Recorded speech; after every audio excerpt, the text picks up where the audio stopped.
Eu tenho essa crença que eu não posso ser feliz sozinho. E não tá chegando ninguém. Não tá chegando ninguém que vale a pena. Deixa eu dissolver isso aqui. Deixa eu me desapegar desse pensamento. Para que eu não tenha mais comportas para que minha alma se expresse, para que minha felicidade venha. Para que eu possa existir. E o arremate é que isso é impossível de fazer no pensamento cartesiano. Porque eu penso, logo existo. Então, eu só me autorizo a existência a partir da crença. É e sempre será problemático. Então, se desprogramar é viver a partir do real. Eu perguntaram para Michelangelo como você transformou essa pedra em Davi, essa escultura perfeita aí. Que pedra, menino, né? Se Michelangelo fosse mineiro, ele falava, pedra não, sou. Não é pedra aí não. Tinha Davi, só que tinha um monte de coisa atrapalhando Davi, eu tirei. Desprogramar é sobre isso. Então, o meu caminho é esse, de uma pessoa sensitiva que descobre a força que tem, não porque acreditou em nada, mas porque desacreditou nessas falsas ideias. Então, ao invés de ficar tentando resolver tudo aqui, o que eu tenho que fazer? O que eu devia ter feito? Parte do princípio de se questionar. Será que eu vou resolver tudo aqui mesmo? Será que não tem algo maior que vai trazer essa solução e esse algo maior é o meu ser? E se eu silenciar um pouquinho, fizer o exercício de me acalmar, esse ser não traz as respostas, as soluções? Fica aí um questionamento para vocês, para não ficar consumido pela neura, né? E para se desprogramar. O que é a matriz? Estamos todos sendo programados com crenças limitantes? É possível sair da corrida dos ratos e viver uma vida próspera? Como ativar, se conectar com o arquétipo no nosso dia a dia e no nosso cotidiano e no momento certo?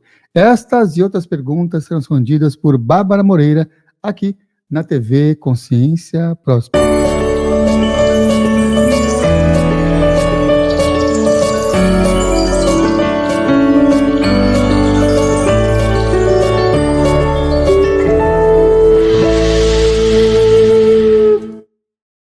Seja bem-vindo a mais uma edição do programa Consciência Próspera, esse programa de entrevista que completou aí seus 15 anos de existência em março de 2025 e mais de 1.000 convidados já passaram por aqui. O tema de hoje, desprograme-se, ame-se e crie sua realidade com Bárbara Moreira. Seja bem-vinda, Bárbara. Obrigada, Samuel. Muito obrigada pelo convite. Estou muito feliz de estar aqui. Que beleza. O Iago está por aqui também, mas vou começar com perguntas, porque daqui a pouco ele entra aqui, quer fazer um monte de recado, interagir com vocês, falar de novidades, e eu vou começar com a pergunta. Manda. O que é a Matrix? O que é Matrix? E estamos todos mesmo sendo programados com crenças limitantes? Vamos lá, Samuel. Todo o meu trabalho ele é pautado na desprogramação, certo? Então, desprograme-se. E é uma antivisão. O que está sendo colocado aí é a reprogramação. Então, para a gente entender isso, né, a gente sempre faz a metáfora com Matrix, pensando no filme Matrix, mas antecedendo isso, entender o que é desprogramação e por que se desprogramar, né?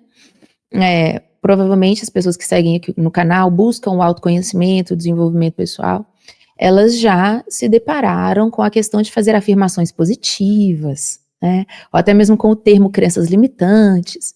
E muitos professores, muito bem intencionados e muito bons, por sinal, propagam que vamos trocar crenças negativas por crenças positivas. Então, quando você olha para esse cenário, se eu tenho um monte de lixão mental, que são as crenças negativas, complexo de inferioridade, me sinto mal, acho que não consigo, fazer dinheiro é um pecado, que são as crenças que a gente, né, são largamente difundidas aí, são mais fáceis de perceber.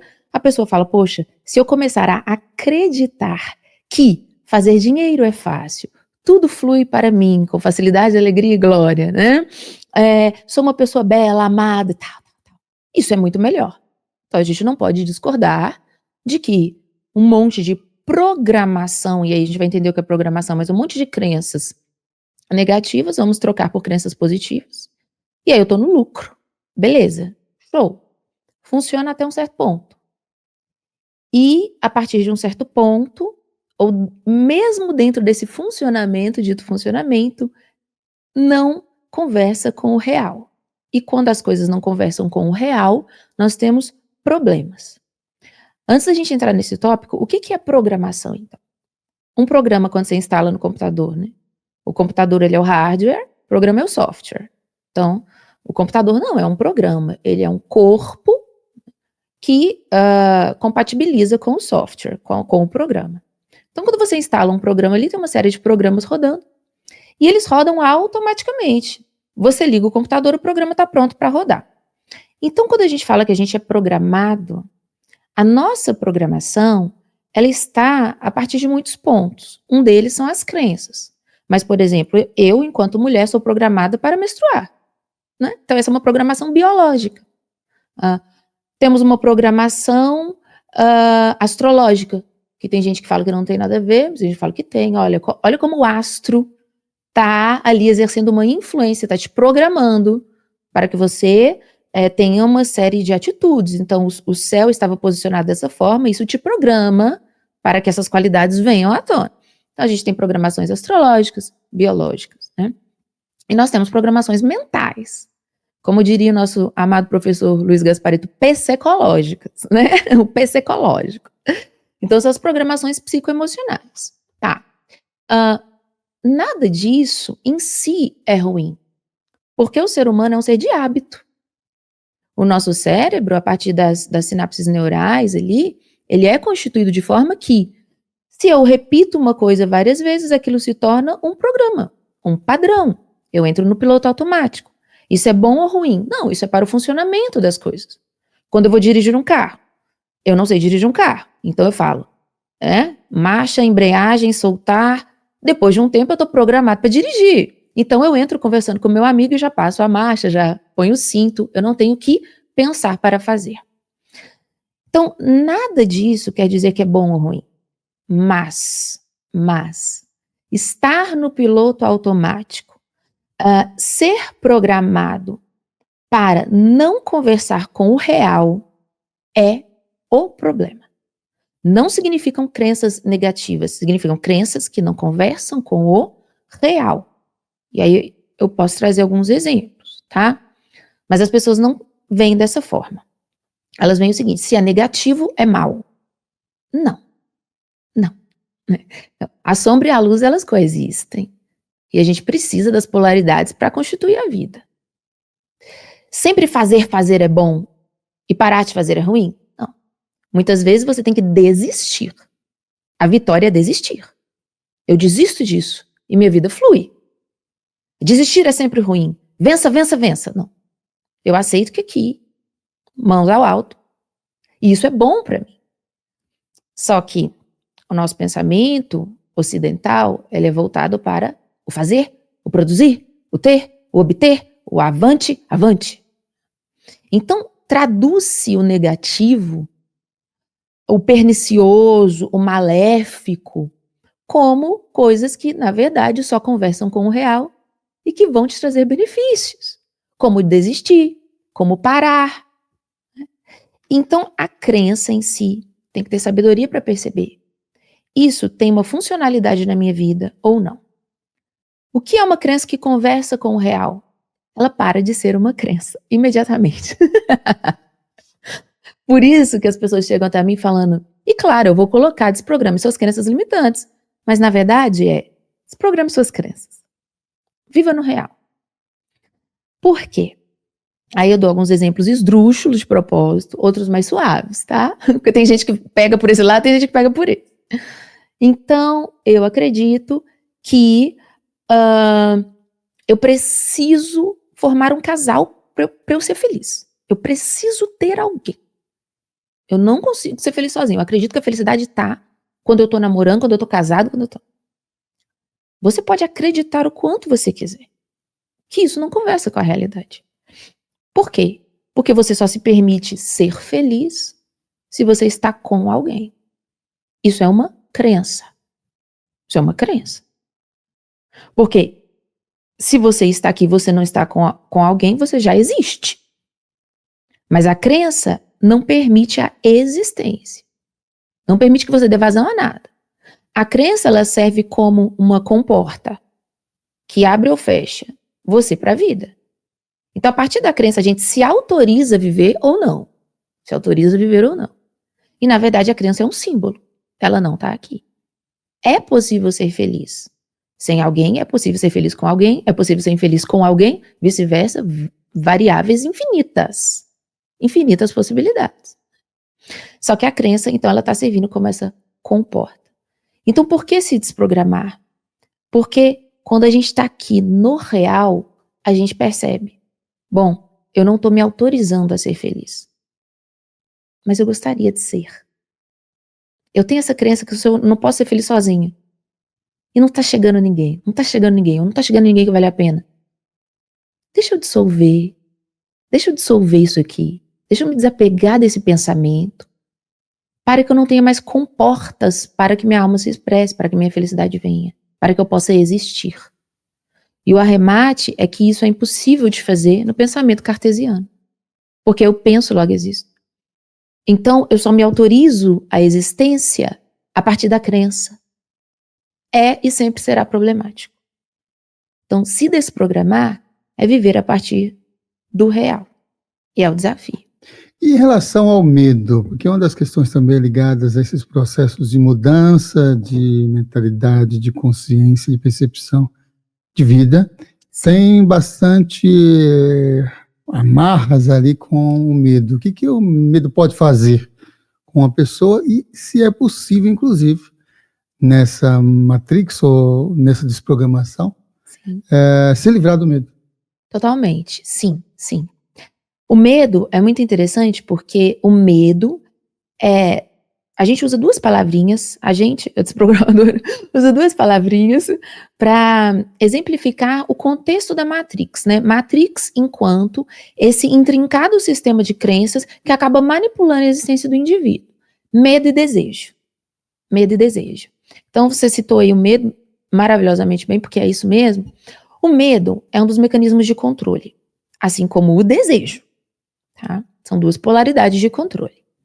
E o ser humano, que a gente fala que está na pílula azul, a pessoa que está mais dormente para a própria existência, que ela está no penso logo existo, né? Essa comportinha abre e fecha de acordo com a crença dela, ela está nisso, nesse paradigma, ela tem muito medo e tem muito desejo.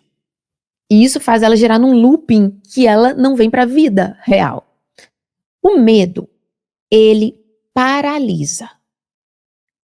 Ah, Bárbara, claro, muito simples de perceber. Não, calma. Calma. Será que você age de acordo com essa percepção? Porque racionalizar é uma coisa, né? Quando a gente vai agir é outra coisa. A gente tem uma crença interna de que o medo ajuda, sim. Porque muita gente fala assim, ah, Bárbara, mas se eu me livrar de todos os meus medos, eu vou ficar um doido varrido, uma louca. Eu vou perder a noção. Eu vou ficar sem vergonha na cara, eu vou fazer o que eu quiser. Eu vou ficar, uhul, né? É igual criança que tem aquele sonho que o shopping é só dela e que ela tá no carrinho do supermercado e que ela vai comer todas as balas finas, sabe? Aquele sonho. Vai ficar, os divertidamente vão enlouquecer, né? Não. Sem medo você não vai ficar treslocado. Sem medo você vai ficar confortável, em paz, tranquilo, consciente. Mas todo programa, é o que eu gosto de falar, aí a gente entra, esmiuça esse medo, toda programação não é só a crença. Então, por exemplo, vou voltar nessa crença aqui, tá? Acredito que preciso de alguém para ser feliz. Logo, isso pode esconder um medo de ficar sozinho. Porque é o desejo desesperado de ter alguém esconde um medo. Então, dentro de todo medo tem um desejo. Dentro de todo desejo tem um medo. Então, preciso muito de alguém. Medo de ficar sozinho, certo? Por que é difícil dissolver esse medo de ficar sozinho? Porque tem o desejo, um alimenta, um retroalimenta o outro. Por isso que o desapego é importante, porque quando você solta o querer, diminui o medo. Quanto mais desejo, mais medo. Então é importante desapegar, já é uma das formas de você começar a entender. Tô com pânico, tô com muita fobia, tô com muito medo. Tem um desejo gigantesco, né, que está em oposição a ele. Se eu começo a trabalhar o desapego, né, eu começo a descer os meus níveis de medo.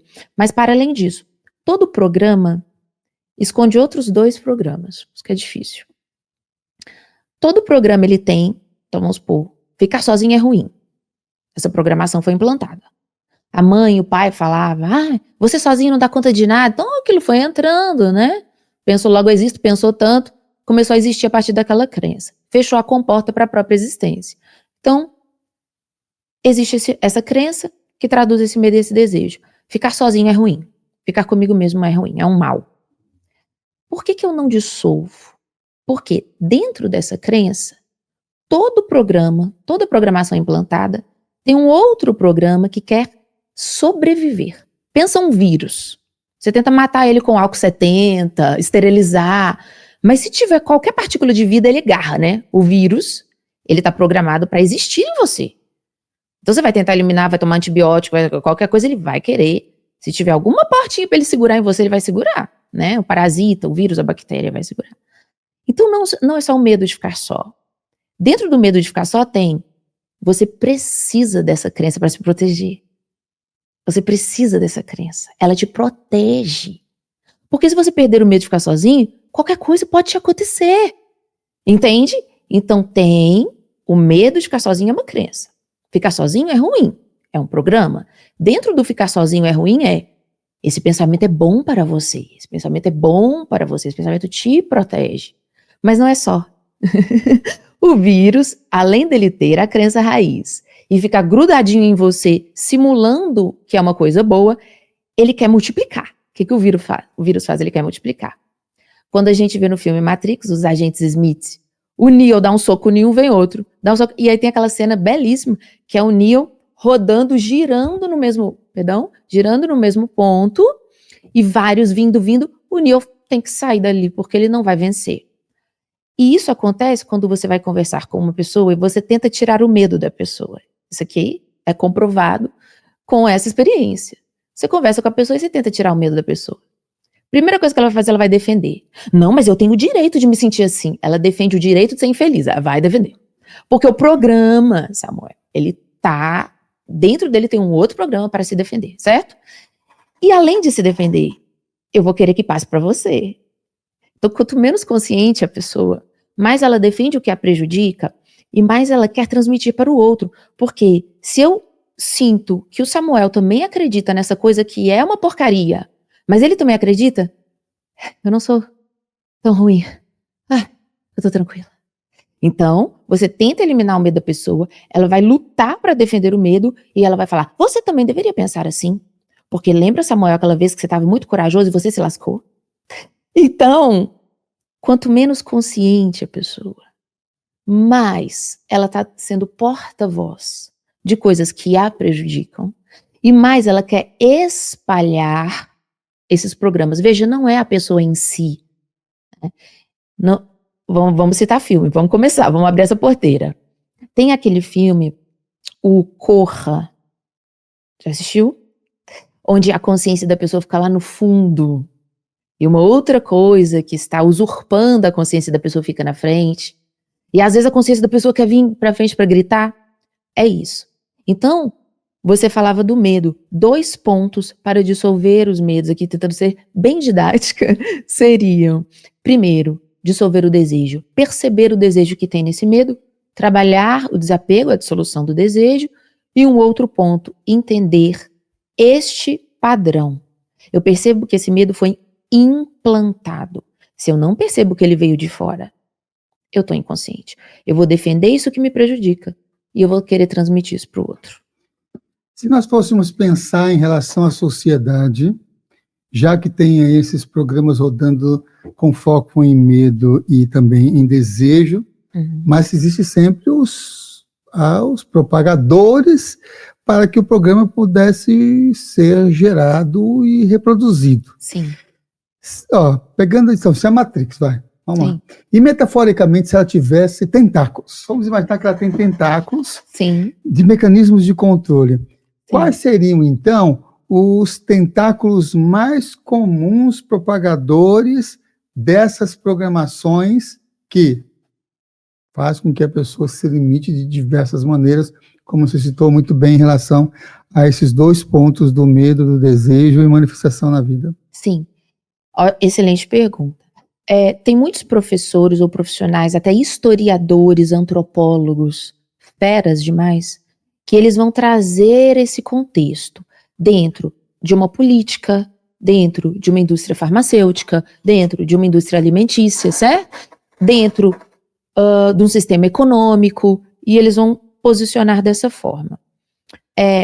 A minha percepção e o meu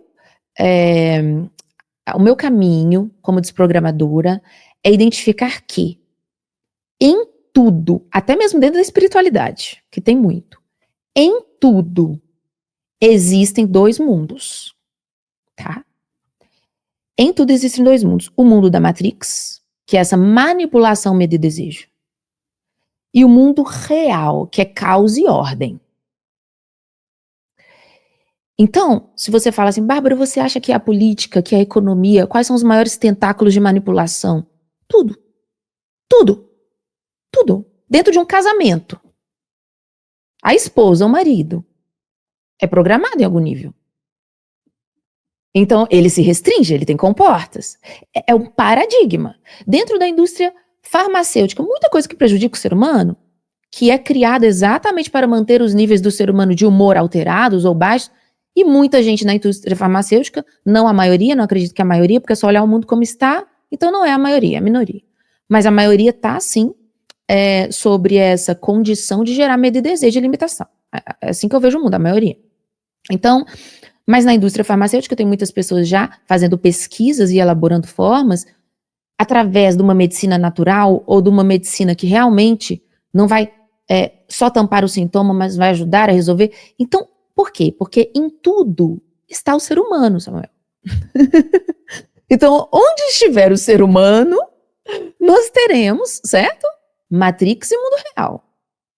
E é muito interessante porque a desprogramação, ela não tem cor.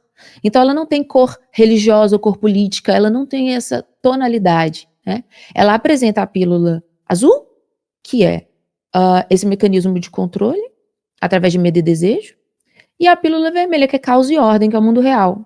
Os polos que funcionam dentro do caos e da ordem, né? Então, onde estiver o ser humano, nós temos programas. Agora, como começou, ou quais são as mais fortes, eu não vejo que tem uma mais forte que a outra.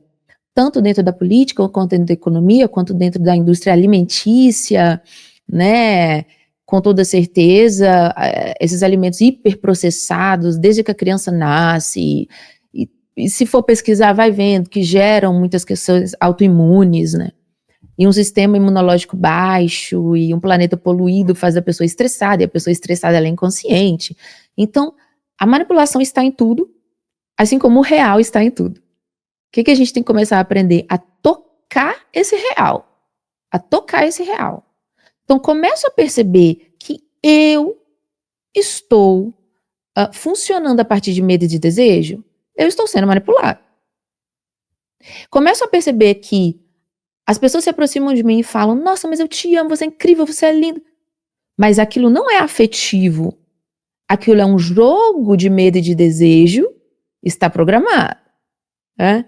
E se eu for terapeuta e se a pessoa me autorizar, aí eu posso começar a mostrar a pílula vermelha para ela.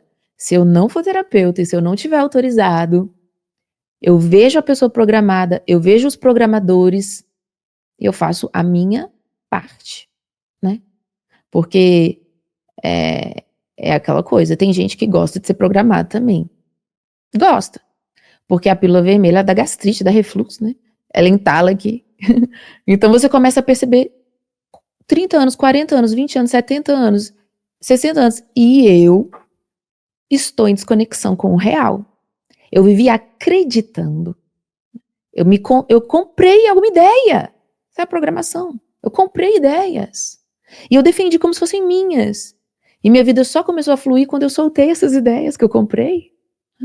Então, esses tentáculos, eles estão todos aí. E eu vejo muitas pessoas, quando começam a descobrir, quando começam a sacar algumas coisas, às vezes vem por decepção amorosa, às vezes vem por decepção com sociedade, com pessoas, ou com plataformas de trabalho, outras situações, ou médicos. Eu confiei nesse médico, ele fez N coisas. A pessoa começa a perceber, ela começa a ficar apavorada ou revoltada. O que é normal também, né? Faz parte do processo. Mas aí entra mais no medo, né? Então, o mundo é configurado dessa forma, a gente não vai ter todas as respostas, mas começar a perceber, eu não preciso viver a partir desse paradigma. Eu quero, eu temo, eu quero, eu temo, eu quero, eu temo. Eu quero as pessoas, eu temo as pessoas, né? Porque senão é um Sartre, dá uma sartrada na cabeça, né? O problema são os outros, né? Então eu temo os outros, eu quero os outros, eu tô sozinho, mas eu quero pessoas, mas eu odeio pessoas, e fica nisso. Não, medo e desejo não. Caos e ordem. a gente começa a entender o mecanismo do funcionamento das coisas, e a vida começa a fluir como tinha que ser, né? No seu caso, como é que você começou por despertar de uma nova mentalidade? Se você teve algum percurso também ligado a algum caminho da espiritualidade, pelo sotaque a gente já reconhece, é uma região específica também aqui do Brasil. Sim. Que se for quando que você também tem essas oportunidades de trocar em conteúdos e aprendizados mais ligados à mentalidade da Pílula Vermelha. Então, legal, Samuel. Bom, assim, eu sempre fui muito sensitiva, né? A criança sensitiva, sabe? A criança sensitiva, a criança da viagem astral naturalmente, entendeu? Então, até 7 anos eu fazia viagem astral natural, falava, vou voar. Eu falei, viagem astral, normal, natural, né? E a espiritualidade, então, sempre foi algo muito natural, mas muito sensível, né? Uma pessoa muito sensível, porque dentro de mim nunca fez sentido jogos de poder. Então não é questão de, é santinha, é boazinha. Não, não é moralismo. Nunca fez sentido jogos de poder. Então é aquela criança que com 5 aninhos, 7 ali, eu lembro que eu saí de uma pré-escolinha e eu entrei numa escola muito grande, né, um colégio gigante, sabe esses high school com aquela pegada norte-americana, assim, de bullying, dessas coisas, de quem são os melhores da turma, e eu não entendia. Eu tô na escola, eu tô pra brincar e estudar, sabe aquela pureza, assim? Eu tô pra brincar e pra estudar. Então eu comecei a perceber, claro que não com essa fala, com 7, 8 anos, né, Samuel, mas eu sentia dentro de mim, eu sentia com dor e com confusão, porque eu não conseguia entender o que é um coleguinha de 8 anos de idade cair no recreio na chuva, ser chutado, pegar a merendeira dele, jogar a maçã dele no lixo e ser esbofeteado. E todo mundo em volta rindo. Então, eu nunca conseguia entender esse ganho de energia no jogo de poder. Eu não tenho ganho de energia quando eu tô melhor que o outro. Não, isso inexiste aqui. Então, você falou para eu me apresentar de alguma forma, a minha apresentação mais genuína fora da Matrix é essa, porque eu posso falar dos certificados, dos diplomas, etc., mas falando o que me motivou na desprogramação foi isso. Então eu nunca tive ganho de energia. Eu nunca quis dar a volta por cima. Porque você funciona diferente. Né? O Neo no filme Matrix, ele não engaja na sociedade. Você vê no início do filme, ele tá lá, ele é um hacker de computador, comendo um cup noodles, né, um macarrão instantâneo lá, tosco.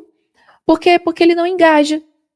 Ele não sente essa vontade de participar, mas ele não é deprimido. Ele não é deprimido. É porque dentro da alma dele, dentro do sistema dele, ele não tem ganho de energia com as coisas da Matrix. E a Matrix, ela é superioridade e inferioridade. Superioridade e inferioridade. Então, quando você não tem ganho de energia no jogo de poder, e você é criança e você começa a perceber que tudo é jogo de poder, que os seus pais fazem jogo de poder, que os seus colegas da escola fazem jogo de poder, e você fala, eu sou esquisito demais, porque eu não tenho felicidade onde esse povo tem. Eu não tenho, não adianta. Então, a partir disso, foi muito bullying, né? Muito bullying, feia, horrorosa, fedorenta, inventava cada hora eu tinha CC, piolho, né? Passava no corredor polonês, tá? Massacre. Foi até o primeiro ano do ensino médio isso.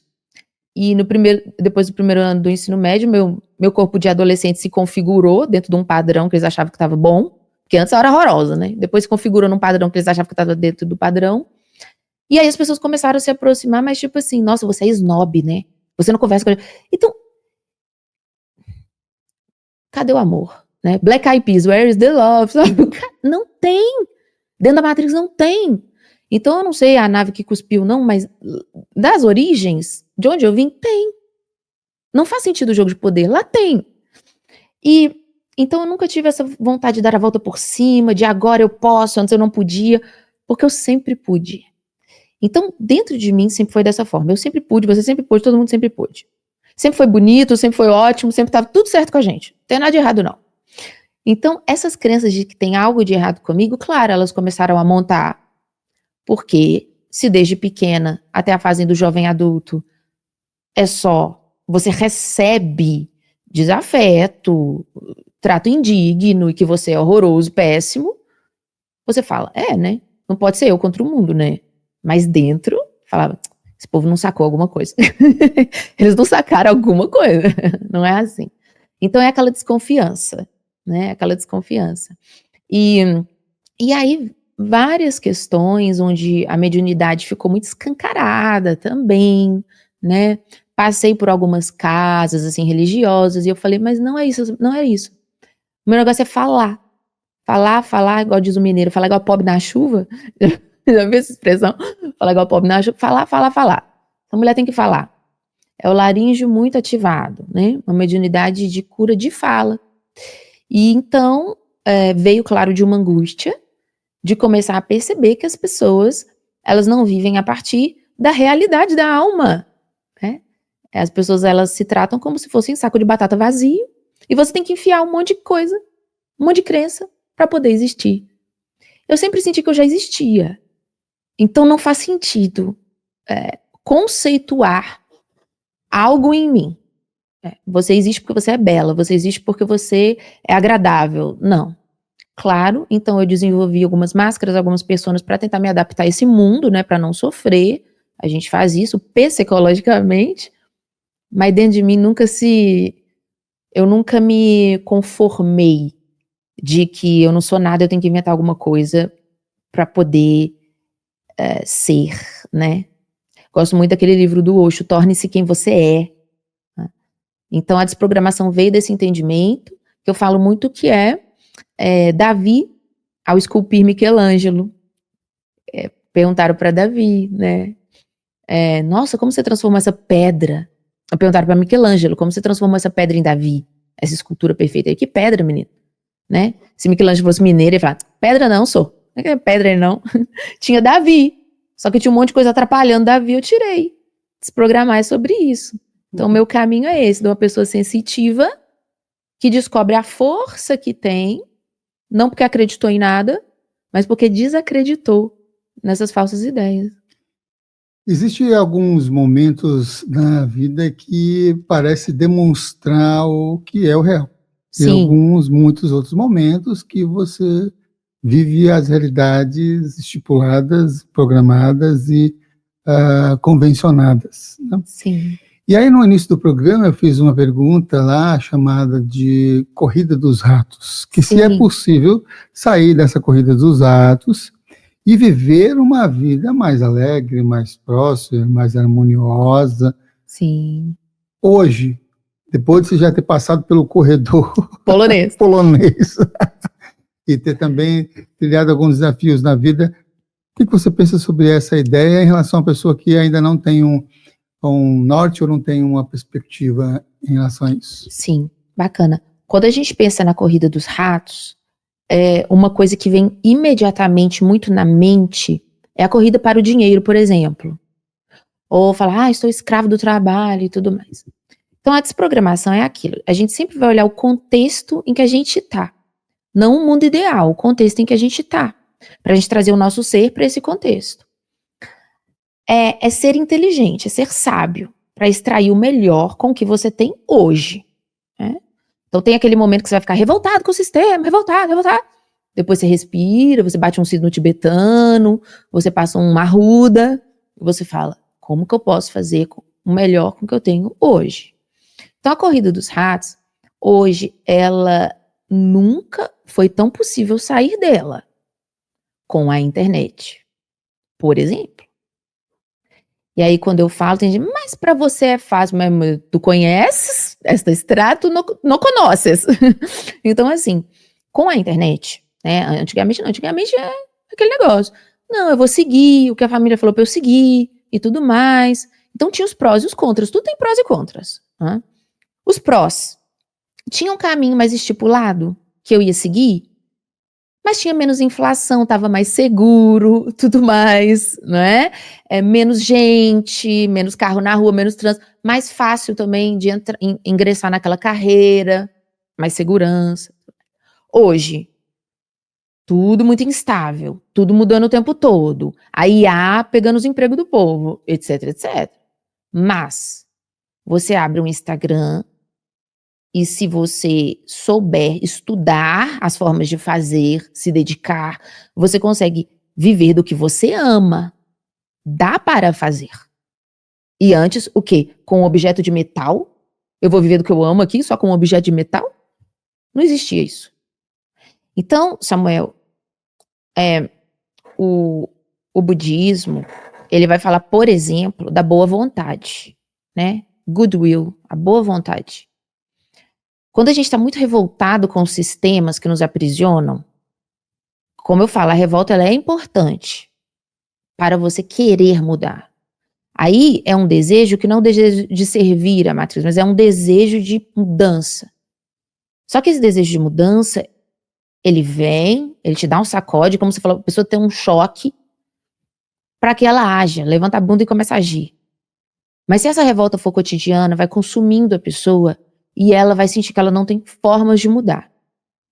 Então essa corrida dos ratos, eu tô preso num trabalho que eu não gosto, eu não expresso a minha alma, porque qual que é a realidade? A realidade é que temos uma alma.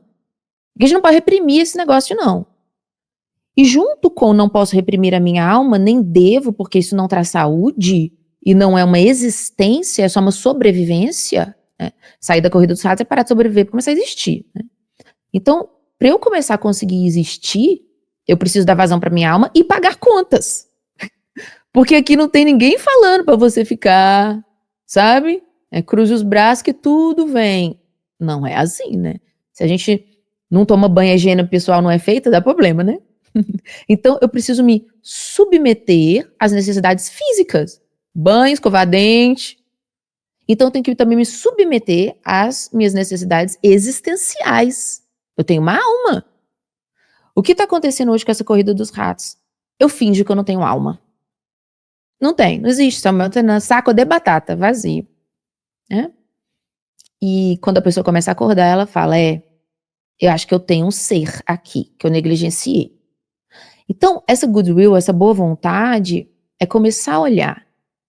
Existem sistemas aprisionadores? Sim. Existem limitações naturais também. Com 80 anos, a minha biologia não é a biologia de 20. Mas eu posso ser saudável e feliz com 80? Com certeza. Eu tenho que começar a construir isso de onde eu tô. Mas é uma negligência com os limites do real. A minha alma é real. A minha essência tem necessidade. Tem gente que precisa de comunicar. Tem gente que precisa de solidão. Tem gente que... Não. Para fazer o dinheiro, qualquer coisa atende. Se qualquer coisa atende, não tem alma. Então a pessoa tem que se sedar por alguns mecanismos e tudo mais.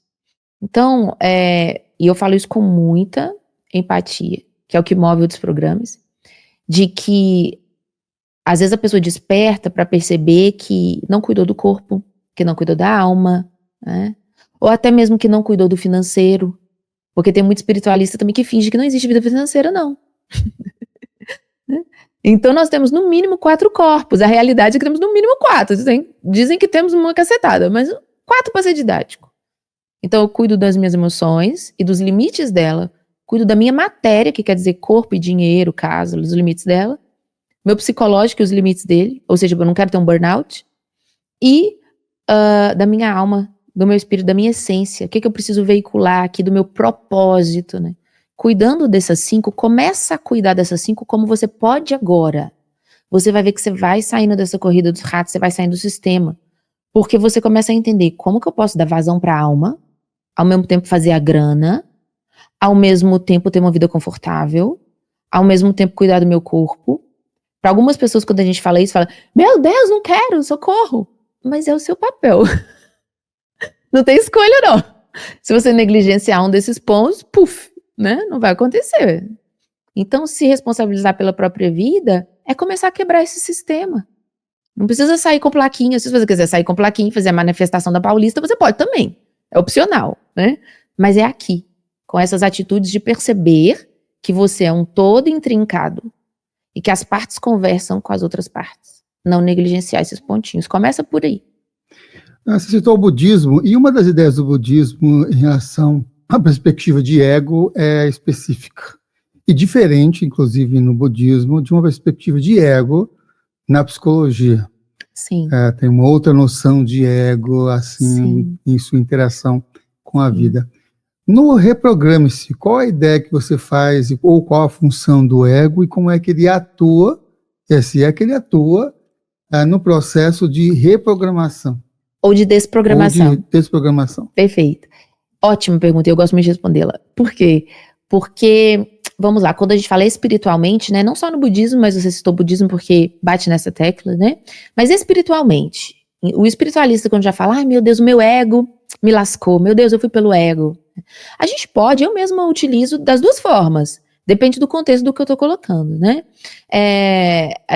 Quando a gente fala assim espiritualmente, a gente tá querendo dizer, muitas vezes da vaidade, muitas vezes da sensação de que eu sou separado de um todo, né, da separação, do individualismo, o ismo ali propositadamente como algo prejudicial. Então a gente vai falar do ego vaidade, o ego individualismo, o ego egocentrismo e o ego desconectado de um todo, que causa problemas. Aquela coisa que a gente fala, subiu a cabeça, pensei só em mim. Na psicologia, o ego, ele é um organizador dos conteúdos da consciência. Ele é um organizador. E, portanto, é importante que tenhamos esse organizador da nossa individualidade. Então, não é individualismo, no sentido espiritual, é individualidade. Eu mesmo uso a mesma terminologia para uma coisa ou para outra. Eu contextualizo os alunos do que eu estou falando, né? Então, e aí é muito importante. Mas vamos falar sobre o ego psicológico, que ele dá uma ideia legal. Por quê? Tem uma frase que o Desprograma se desenvolveu que eu gosto muito, que é orientar-se pela alma e organizar-se pelo ego. Eu acho muito legal quando essa frase veio assim. Por quê? É isso, eu me oriento pela alma, tá? A minha alma quer ajudar o mundo, quer ajudar o planeta, é paz e amor, é integração. Eu sei que eu tô num todo, que entre eu e o Samuel não tem diferença, somos expressões diferentes de um todo, e quero viver da expressão da minha alma, da minha criatividade, tenho necessidades de alma específica, tá? Tenho necessidade, por exemplo, artísticas, falei com você que a gente fez um evento 2 dias atrás, então fui pro palco.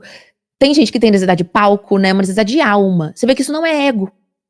Tem gente que tá num palco pelo ego espiritual, né? E tem gente que tá no palco porque se organizou psicologicamente para dar vazão para a alma.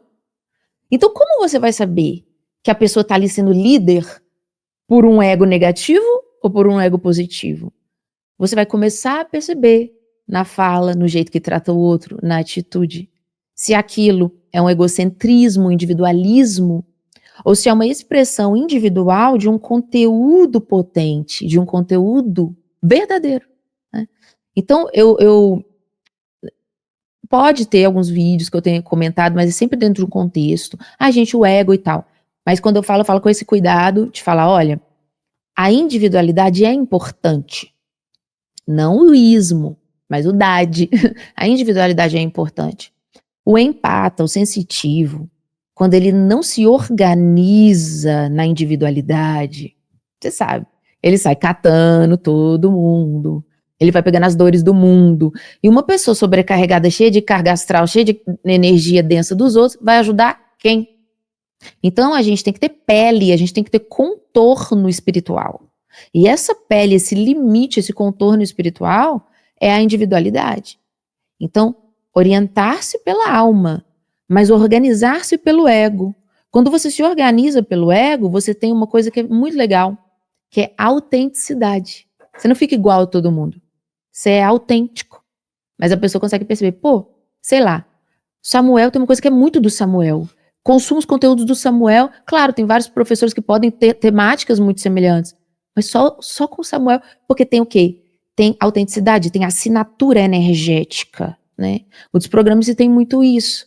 É autêntico, tem assinatura energética, mas não está no contexto da vaidade. E o contexto da vaidade, ele te coloca igual a todo mundo, né? Você não tem o destaque. Então, orientar-se pela alma e organizar-se pelo ego. É o que eu penso. E o que fazer quando uma pessoa próxima ou mesmo a própria pessoa que está acompanhando a gente aqui na entrevista, ela está viciada em criar problemas. Parece que realmente quem vê de fora vê que aquela pessoa é uma potência co-criadora e que a lei da atração funciona e funciona mesmo. Sim. Mas no caso dessa coisa negativa, ela consegue atrair uma série de fatos e artefatos e acontecimentos para o negativo. O que ela pode... Essa atração para o negativo, atração para o drama, para o caos, para o problema, né? É legal colocar isso porque, como a gente viu que o medo e o desejo são as bases das ilusões da Matrix ali, provavelmente essa pessoa que está atraindo muito problema, tem que começar a perceber isso. Que quando ela se orienta pelo medo e pelo desejo, é bagunça na vida dela. É bagunça. Ai, Bárbara, mas eu não saio de casa e o problema vem até mim.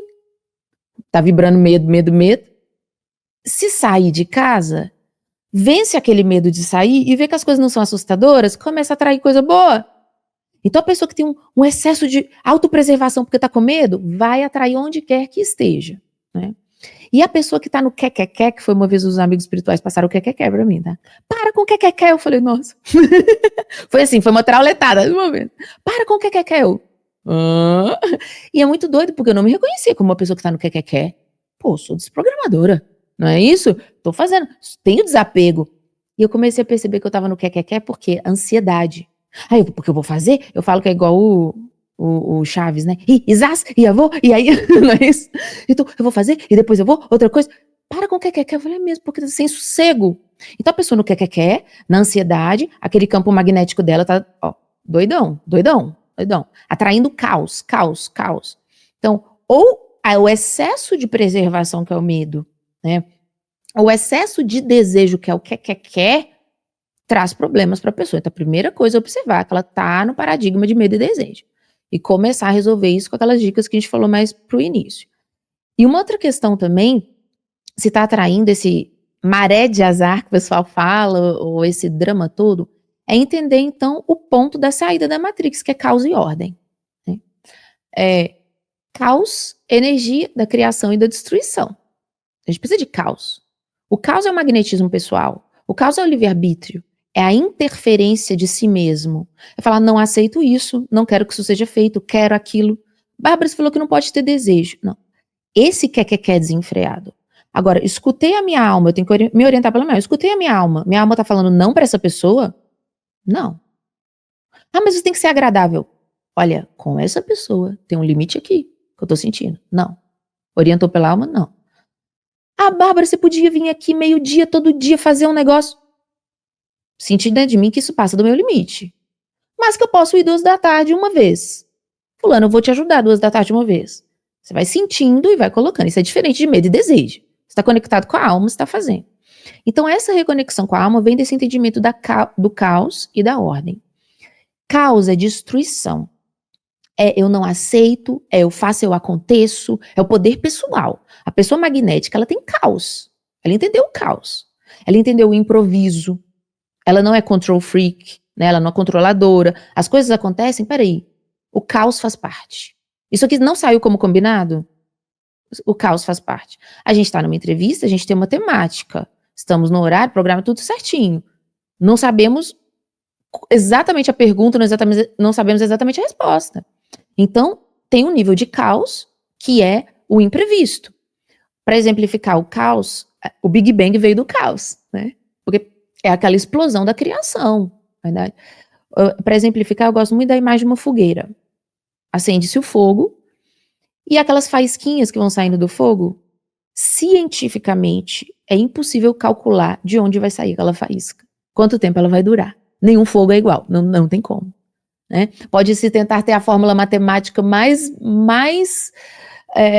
incrível do universo, né? Leonardo da Vinci com Einstein, os dois foram lá e calcularam. Não tem como prever de onde vai sair a fagulha. A nossa vida também tem caos, livre-arbítrio, o livre-arbítrio do outro interfere, né? Mas nós temos a parte do destino, que é a ordem. A ordem é a submissão. A gente não falou que a gente tem que ser submissa às necessidades biológicas? Tem que ser. Eu não posso ficar sem tomar banho, senão dá ruim, dá problema. Então eu tenho que me submeter à minha necessidade biológica. Mas ao mesmo tempo, 2 dias atrás, quando eu estava nesse palco do evento, eu coloquei o meu poder pessoal, segurei, não tenho vontade de xixi, não tenho vontade de água, porque eu tenho que estar 3 horas no palco com as pessoas. Ali não é repressão, ali é esse balanço entre caos e ordem. A minha imposição sobre a vida, junto com a aceitação do destino. Isso faz com que a harmonia das situações comecem a acontecer. Começam a vir pessoas afins, porque na hora da pessoa se submeter ao destino, ela se submete. Um amigo espiritual precisa que ela desenvolva um trabalho, vamos supor que isso está na vida dela. Eu não vou fazer, eu só faço o que eu quero. Vai levar umas bofetadas, porque você fez os combinados. Vamos supor. Joguei uma ideia. Então tem que fazer. Quando faz, começa a se alinhar. Mas tem gente que acha que tudo é obedecer, que acha que tudo é a ordem. Aí Deus vai me prover se eu ficar fazendo tudo direitinho. E aí a pessoa não se impõe, não põe os limites. Então caos e ordem vai harmonizando esse equilíbrio na vida dela, né? Assim eu vejo. E tem também aqueles momentos em que a pessoa nem se esforça para se controlar em relação às necessidades fisiológicas, porque escuta tão bem ou segue mesmo o fluxo da própria alma que nem vê o tempo passar. Exato. Nem pensa em beber, em comer, Sim. em fazer nada disso. Você entra entra no flow. No flow da vida, né? No flow da vida, e você realmente é entregue. Você é a dança dançada, né? A dança através da gente, e eu entro num fluxo muito interessante. É permitir a vida passar por si, né? É um poder diferente, é um poder, mas é um poder diferente. Você falou da fogueira, e nós temos aqui na sala um Fire Equipe, então agora ele vai fazer, não faíscas aqui dentro do estúdio, porque temos extintores a pedido de convidados, não foi Iago Mihael. Mas o Iago Mihael vai passar aqui alguns recadinhos, não é isso? Não sei se vai fazer a Fire Equipe mesmo, ele está se preparando também para uma cerimônia que ele pode entrar numa dança e voltar diferente, então daqui a 2 programas, veja como é que está aí a energia de Iago Mihael. Vamos lá, Iago. Então, bora lá, pegando o microfone, tudo certo. E, sim, vim dar os recadinhos. Primeiro recadinho, Clube Consciência. Então, se você tá gostando da entrevista, tá gostando aqui da Bárbara, tá gostando dessa dinâmica aqui, né? Principalmente dessas dinâmicas gravadas. E, aliás, a Bárbara falou que vai me dar umas dicas aqui, viu? Então, se vocês viram como que já tá lá o canal e vocês estão gostando... tem a Bárbara também é youtuber, fiquei sabendo. Tem umas dicas aqui rolando nos bastidores, então fique atento aí, que tem mais coisa, tá? E se você quiser ficar por dentro disso tudo, grupo lá no WhatsApp, o Clube Consciência é basicamente isso, tá? É um grupo no WhatsApp, é um grupo silencioso, não tem bom dia, boa tarde, boa noite, apenas os ADMs ali mandando as mensagens das informações do que tá acontecendo aqui no Consciência, desde a agenda da semana, que são as entrevistas, os cortes, sorteios, tudo que estiver rolando aqui por dentro do nosso ecossistema aqui, a gente está divulgando por lá. Então é uma forma da gente estar mais próximo, da gente estar ali se trocando ali informações, tá bom? Então se você quer ficar por dentro, como que faz? Link aqui na descrição, você clica lá, já vai ser direcionado lá pro WhatsApp e aí você já faz parte do clube, tá bom? Esse era o primeiro recado. Segundo recado, terapias bioxamânicas, curso livre de terapias bioxamânicas, que eu sempre venho aqui falar com vocês. Julho, Samuel. Dia 5 de julho, se você está no ano de 2025, vai ser verdade, aí né? A data de estreia de mais uma turma do Terapias Bioxamânicas, turma intimista, apenas 11 participantes, intimista mesmo, julho, sábado e domingo, um sábado e domingo por mês, das 10 às 18, olha, o percurso é de 9 meses, então são 9 meses de partilha e de conteúdo, assim, bom, vamos deixar o Iago Mihael falar. Bom, brincando aqui com a dinâmica da nossa entrevista, é um desprograme-se à la moda xamânica. Tá vendo, entendeu? Pegando o gancho do improviso. Aqui a gente tá na atmosfera da Bárbara. A Bárbara trouxe isso pra gente. Então, se você gosta desses conhecimentos dos povos originários, se você gosta dessa ideia de aprofundar, entender como que funcionava, tanto essa forma da gente lidar com a gente, lidar com o meio que a gente está envolvido, curso livre de terapias bioxamânicas é um curso que tem 9 meses, então é uma jornada aí, um final de semana por mês, é o encontro. E se você quiser saber mais de tudo que está rolando, por ser 9 módulos, entre em contato com esse número aqui, que está aqui embaixo, e aí a gente manda todas as informações, fala o que tem nesses módulos. Gente, é bastante conteúdo teórico mesmo, e também conteúdo prático. Então, se você que nunca viveu nada, assim, nunca fez uma INIP, não sabe o que é uma INIP, nunca fez uma jornada... não conhece os animais de poder... Bom, totem xamânicos é um curso, assim, bem bacana, é um curso bem vivo. Então, para você que é terapeuta e você quer ter novas ferramentas para lidar com as pessoas que vêm até você, é um ótimo curso. E se você é uma pessoa que só quer descobrir um pouquinho mais sobre você, quer brincar de se desprogramar, também é um curso maravilhoso. Então, eu tinha esses 2 recadinhos para falar para vocês. Agradecer vocês pela audiência nos cortes, pela audiência aqui. E é isso aí, Samuel. Você sabe que você falando aí, eu fiquei pensando de qual é a tradição que se conectaria mais interessantemente com a fala do programa de hoje, e a tradição que vem é a Tolteca, porque a Tolteca ela fala que o ser humano vem como a essência, e aí nós passamos por um processo chamado de domesticação. Nós somos domesticados para viver uma vida, e todo o processo de práticas bioxamânicas, de práticas xamânicas, ancestrais toltecas, é um processo dessa desconstrução, é um processo de voltar com a atuação do seu ponto de aglutinação, os processos de histórias, os processos de crenças, porque também são as histórias que vão sendo alimentadas ali nesse processo de domesticação, para a pessoa ser uma pessoa livre, liberta e viver a vida da alma pura, né? Então é uma das conexões bem interessantes, que então é uma tradição que casa muito do que a Bárbara tem trazido nesse programa de hoje, é a tradição tolteca. Então pesquise vocês também, que têm interesse em conexões xamânicas, associa desse programa também com o conhecimento tolteca, que é fenomenal, né? Algo muito importante e interessante em termos de processo filosófico. Por 2 vezes eu falei uma palavrinha e você falou, não é essa daqui. Então, vamos trazer aqui para clareza. A primeira pergunta foi a pergunta do que seria a programação. Sim. E aí 2 vezes eu citei a palavra reprogramação. E falou assim, não, que é diferente de desprogramação. Isso. Então, faça uma diferenciação entre reprogramação, para ficar mais pontual, e desprogramação. Então, vamos lá. O que rola hoje é reprogramação. O que está rolando hoje na autoajuda, no desenvolvimento pessoal, até mesmo nas áreas de espiritualidade. Alguns professores se colocam assim, olha, técnica de reprogramação. Alguns poucos falam, sou reprogramador, mas não precisa ser falado, precisa ser entendido. Porque se entender o que é reprogramação e o que é desprogramação, você vai começar a olhar para os professores, para os ensinamentos, e vai falar, esse desprograma, esse reprograma. A maioria do nosso mundo ocidental reprograma.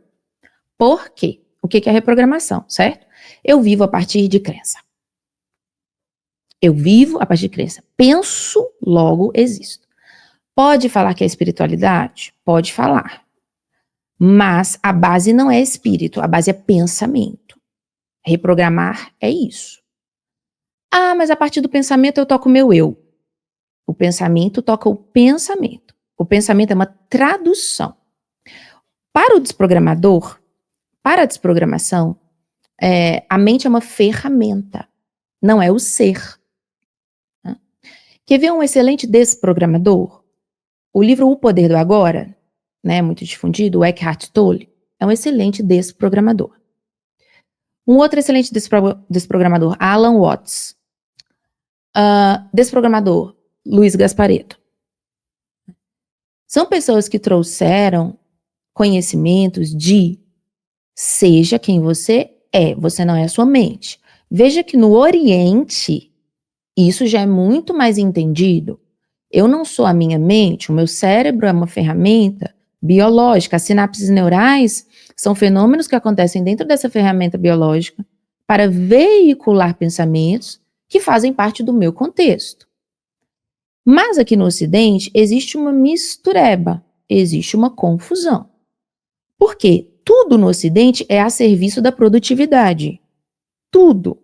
Então, se você for pegar o mais espiritualista do espiritualista, ele está a serviço da produtividade. No Oriente não é assim. Então, para cá, fez sentido falar, eu não sou o meu corpo. Eu não sou o meu corpo. Então, a gente já entende, eu não sou o corpo. O espiritualista entende, eu não sou o corpo. Mas eu preciso cuidar dele, correto? Eu não sou o corpo, mas eu cuido dele. Mas não está entendido, eu não sou meus pensamentos. O reprogramador, ele entende que só a partir de pensamentos positivos você vive, porque só a partir de pensamentos vive-se. No Oriente você tem a prática da meditação, por quê? Quando você para de pensar, você vive. É o mindfulness. Então, Samuel, por mais que o ensinamento esteja falando de espiritualidade, por mais que o professor seja maravilhoso e te ajude, e é legal demais, tem um limite, quando o limite é mental. Tem um limite. E a reprogramação, então, entende que estamos no cartesiano até hoje. Se eu não pensar coisas boas, eu não existo. Quando você solta os pensamentos, você vem para o mundo real. Porque o que é o pensamento a não ser um mundo virtual? Então, por exemplo, eu estou aqui com você agora. Obviamente, eu estou no estado de flow, onde os pensamentos estão vindo, eu estou captando e eu estou transmitindo. Isso aqui é um flow. Você está analisando, né? Está fazendo sua análise. E aí, a partir dessa análise, você está concatenando os fatos para dar uma devolutiva. Nós dois aqui estamos num flow, num fluxo. Mas estamos num estado de alerta, principalmente você. Porque você está nesse flow comigo, mas você presta atenção numa coisa que pode vir dali. Você está atento ao horário. Então, existe um alerta que é você muito consciente. Mas se você está aqui comigo e a sua mente começa a vir para, nossa, eu tenho que chegar em casa e eu tenho que fazer tal coisa. As pessoas vivem aqui. Elas não estão aqui mais. Então já era, já foi com Deus, acabou. Tá aqui, tá morando na cabeça. Então, se a grande maioria do ser humano ocidental atual mora na cabeça, é claro que a minha cabeça tem que estar assim, Bárbara, sua linda, ai, sua gata, ai, você vai arrasar no podcast. Só que você concorda que você ficar, nossa, eu vou no Samuel, vai ser tão legal, eu vou arrasar, nossa, eu vou ser muito foda. Eu não entro no flow, não. Não tem. Então, por todas as vias, por todos os ângulos, não é reprogramar para conectar consigo. Não existe necessidade de colocar nada em algo que já é total. O ser humano é total. Ele é perfeito, ele é total, ele tem o yin, ele tem o yang, ele é total. Existe uma percepção de separação. Isso é percepção. Mas eu sou total. Não tenho nada a acrescentar. O que eu tenho a acrescentar? Então, só que o que vende, não só vender curso na Hotmart, não, o que vende, o que é propagado, comece a pensar um monte de coisa boa sobre você. Olha, já conheci inúmeras pessoas, com certeza você também, Samuel, que você conhece gente, que a pessoa pensa o melhor dela. E ela afasta todo mundo, porque não é bem isso que tá acontecendo. Nossa, porque eu sou incrível, não é bem isso que tá acontecendo. Porque ficou na ilusão. Então, se a gente tem que viver a partir de conceito que a gente cria, não é espiritual. É reprogramação, é mental, vai até um certo nível. E a pessoa que vive na reprogramação, ela vive o quê? Acreditando e tendo que desapegar, acreditando e tendo que desapegar. Eu falo que é o chevette velho. Entendeu? Você desapega, se apega, desapega, apega, desapega. Por que você já não vive desapegado, meu filho? Nada é seu, é tudo empréstimo. Daqui a pouco você entrega esse empréstimo. Não é? Essa é a diferença. Não precisa acrescentar nada aqui, não. Acrescentar dá problema. Muitos pontos aqui a gente podia estar abordando nesse flow dessa perspectiva de fala, mas eu vou ir por um ponto de conexão que também tem a ver com o que eu comentei sobre os toltecas, que também tem trabalhos ligados com isso, que é assim, como se ver livre da obsessão de histórias que por algum motivo fica ali repetindo, mas que não aconteceram. De narrativas? De narrativas e de pensamentos que fica repetitivamente rodando a pessoa e inclusive vem acompanhado de diálogos internos. Como é que a pessoa pode se livrar dessa obsessão? Do tipo, e se tivesse sido, hipóteses, a famosa viagem na maiô, né? Cientificamente é o termo, viagem na maionese. Sim, esses pensamentos acerca do que poderia ter sido, do que minha vida não foi, né? Esse gasto mental. Então, esse é um vício em narrativa, vício em histórias. Quando a gente estuda o cérebro, quando dentro de neurociências a gente vai estudar tudo, dentro das sinapses neurais, dos mecanismos de funcionamento do entendimento de como tudo funciona, a narrativa, a história e até mesmo o mito, né, quem entende mitologia sabe, o mito, a narrativa, a história, eles são aspectos que trazem entendimento, esclarecimento. Tudo na vida pode servir a Matrix ou o mundo real. Tudo. Então, quando você conta uma historinha para uma criança, você está trazendo uma narrativa, é mais fácil você contar a historinha para criança que cuidado para falar com estranho na rua, às vezes pode te dar um medo, é esquisita, a criança não tem maldade. Então, se você conta que tem um lobo mau na floresta, é mais fácil para a criança entender, através do mito, do símbolo, daquela narrativa, que existem perigos na vida, existem coisas legais. Eu quero chegar na casa da vovó, pela estrada fora eu vou, mas eu não vou falar com o estranho. Então a criança entende através do símbolo da narrativa. Até para o pré-adolescente explicar a vida sexual, você não vai chegar assim, pá, porque é too much. Então você começa com uma narrativa, a sementinha, a florzinha, né, assim? As narrativas, elas não são ruins. O problema da mente, dos pensamentos e das narrativas é se refugiar para fugir. Se você vai para Paraty, não é ruim, é muito bom. Se você vai para Búzios, se você vai para Copacabana, é uma delícia. O problema é se você vai a cada 15 dias para fugir do seu trabalho e estoura o seu cartão de crédito. O chocolate não é o problema, entende? O chocolate da dopamina, da serotonina, não é ruim chocolate. O ruim é se você come todo dia e para de comer o arroz, feijão, a verdura, entendeu? Então, a mente, as narrativas, os pensamentos, como refúgio, como fantasia, são problemáticos. Porque existe uma negação da existência. Tô com 40 anos. Nossa, como minha vida poderia ter sido se aos 20 eu não tivesse feito aquela faculdade, você fica. Não quer dizer que isso é ruim, feito 1, 2 vezes. Porque feito 1, 2 vezes, você está usando esse seu sistema de narrativa e de voltar ao passado, uma terapia, por exemplo, você tem que voltar ao passado, para entender, essa não foi a melhor escolha, como hoje eu posso fazer a melhor escolha? Agora, ela não foi a melhor escolha. Então deixa eu criar uma abobrinha de que eu tô lá, e de que eu fiz, e de que eu ganhei o prêmio Nobel, e aqui tá indo embora, tá indo pro ralo. Então é como você usa. Agora, como a gente está no contexto da reprogramação, tudo que eu pensar vai vir até mim? Tudo que eu pensar vai manifestar? É um entendimento muito massificado, muito popular, e não que não tenha que ser popular. A minha torcida é para que o conhecimento profundo se popularize, mas isso é muito difícil. Geralmente, quando o conhecimento se populariza e massifica, ele perde muita profundidade. Então, lei da atração e tudo posso, tudo consigo, é popular, é massificado hoje em dia. Que bom, é melhor pensar coisa boa do que coisa ruim, mas massificou, popularizou, e as pessoas, a massa e esse contexto popular não chegou no grande coletivo com profundidade, porque é difícil, né? Vai popularizando, vai indo pro raso. Dado o nível de consciência planetária, uma hora muda, uma hora a massa vai estar mais consciente, mas agora é o contrário. Então, se massificou a reprogramação assim e a lei da atração, todo mundo está usando como desculpa a fantasia.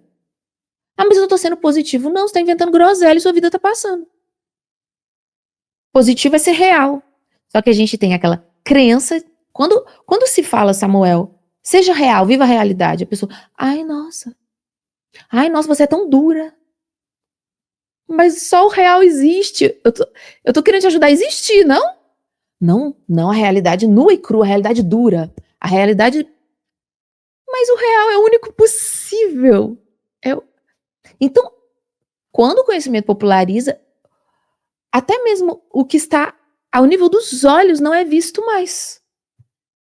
É aquela música, amar e mudar as coisas. Mas não é só mudar as coisas me interessa mais, é amar e mudar as coisas.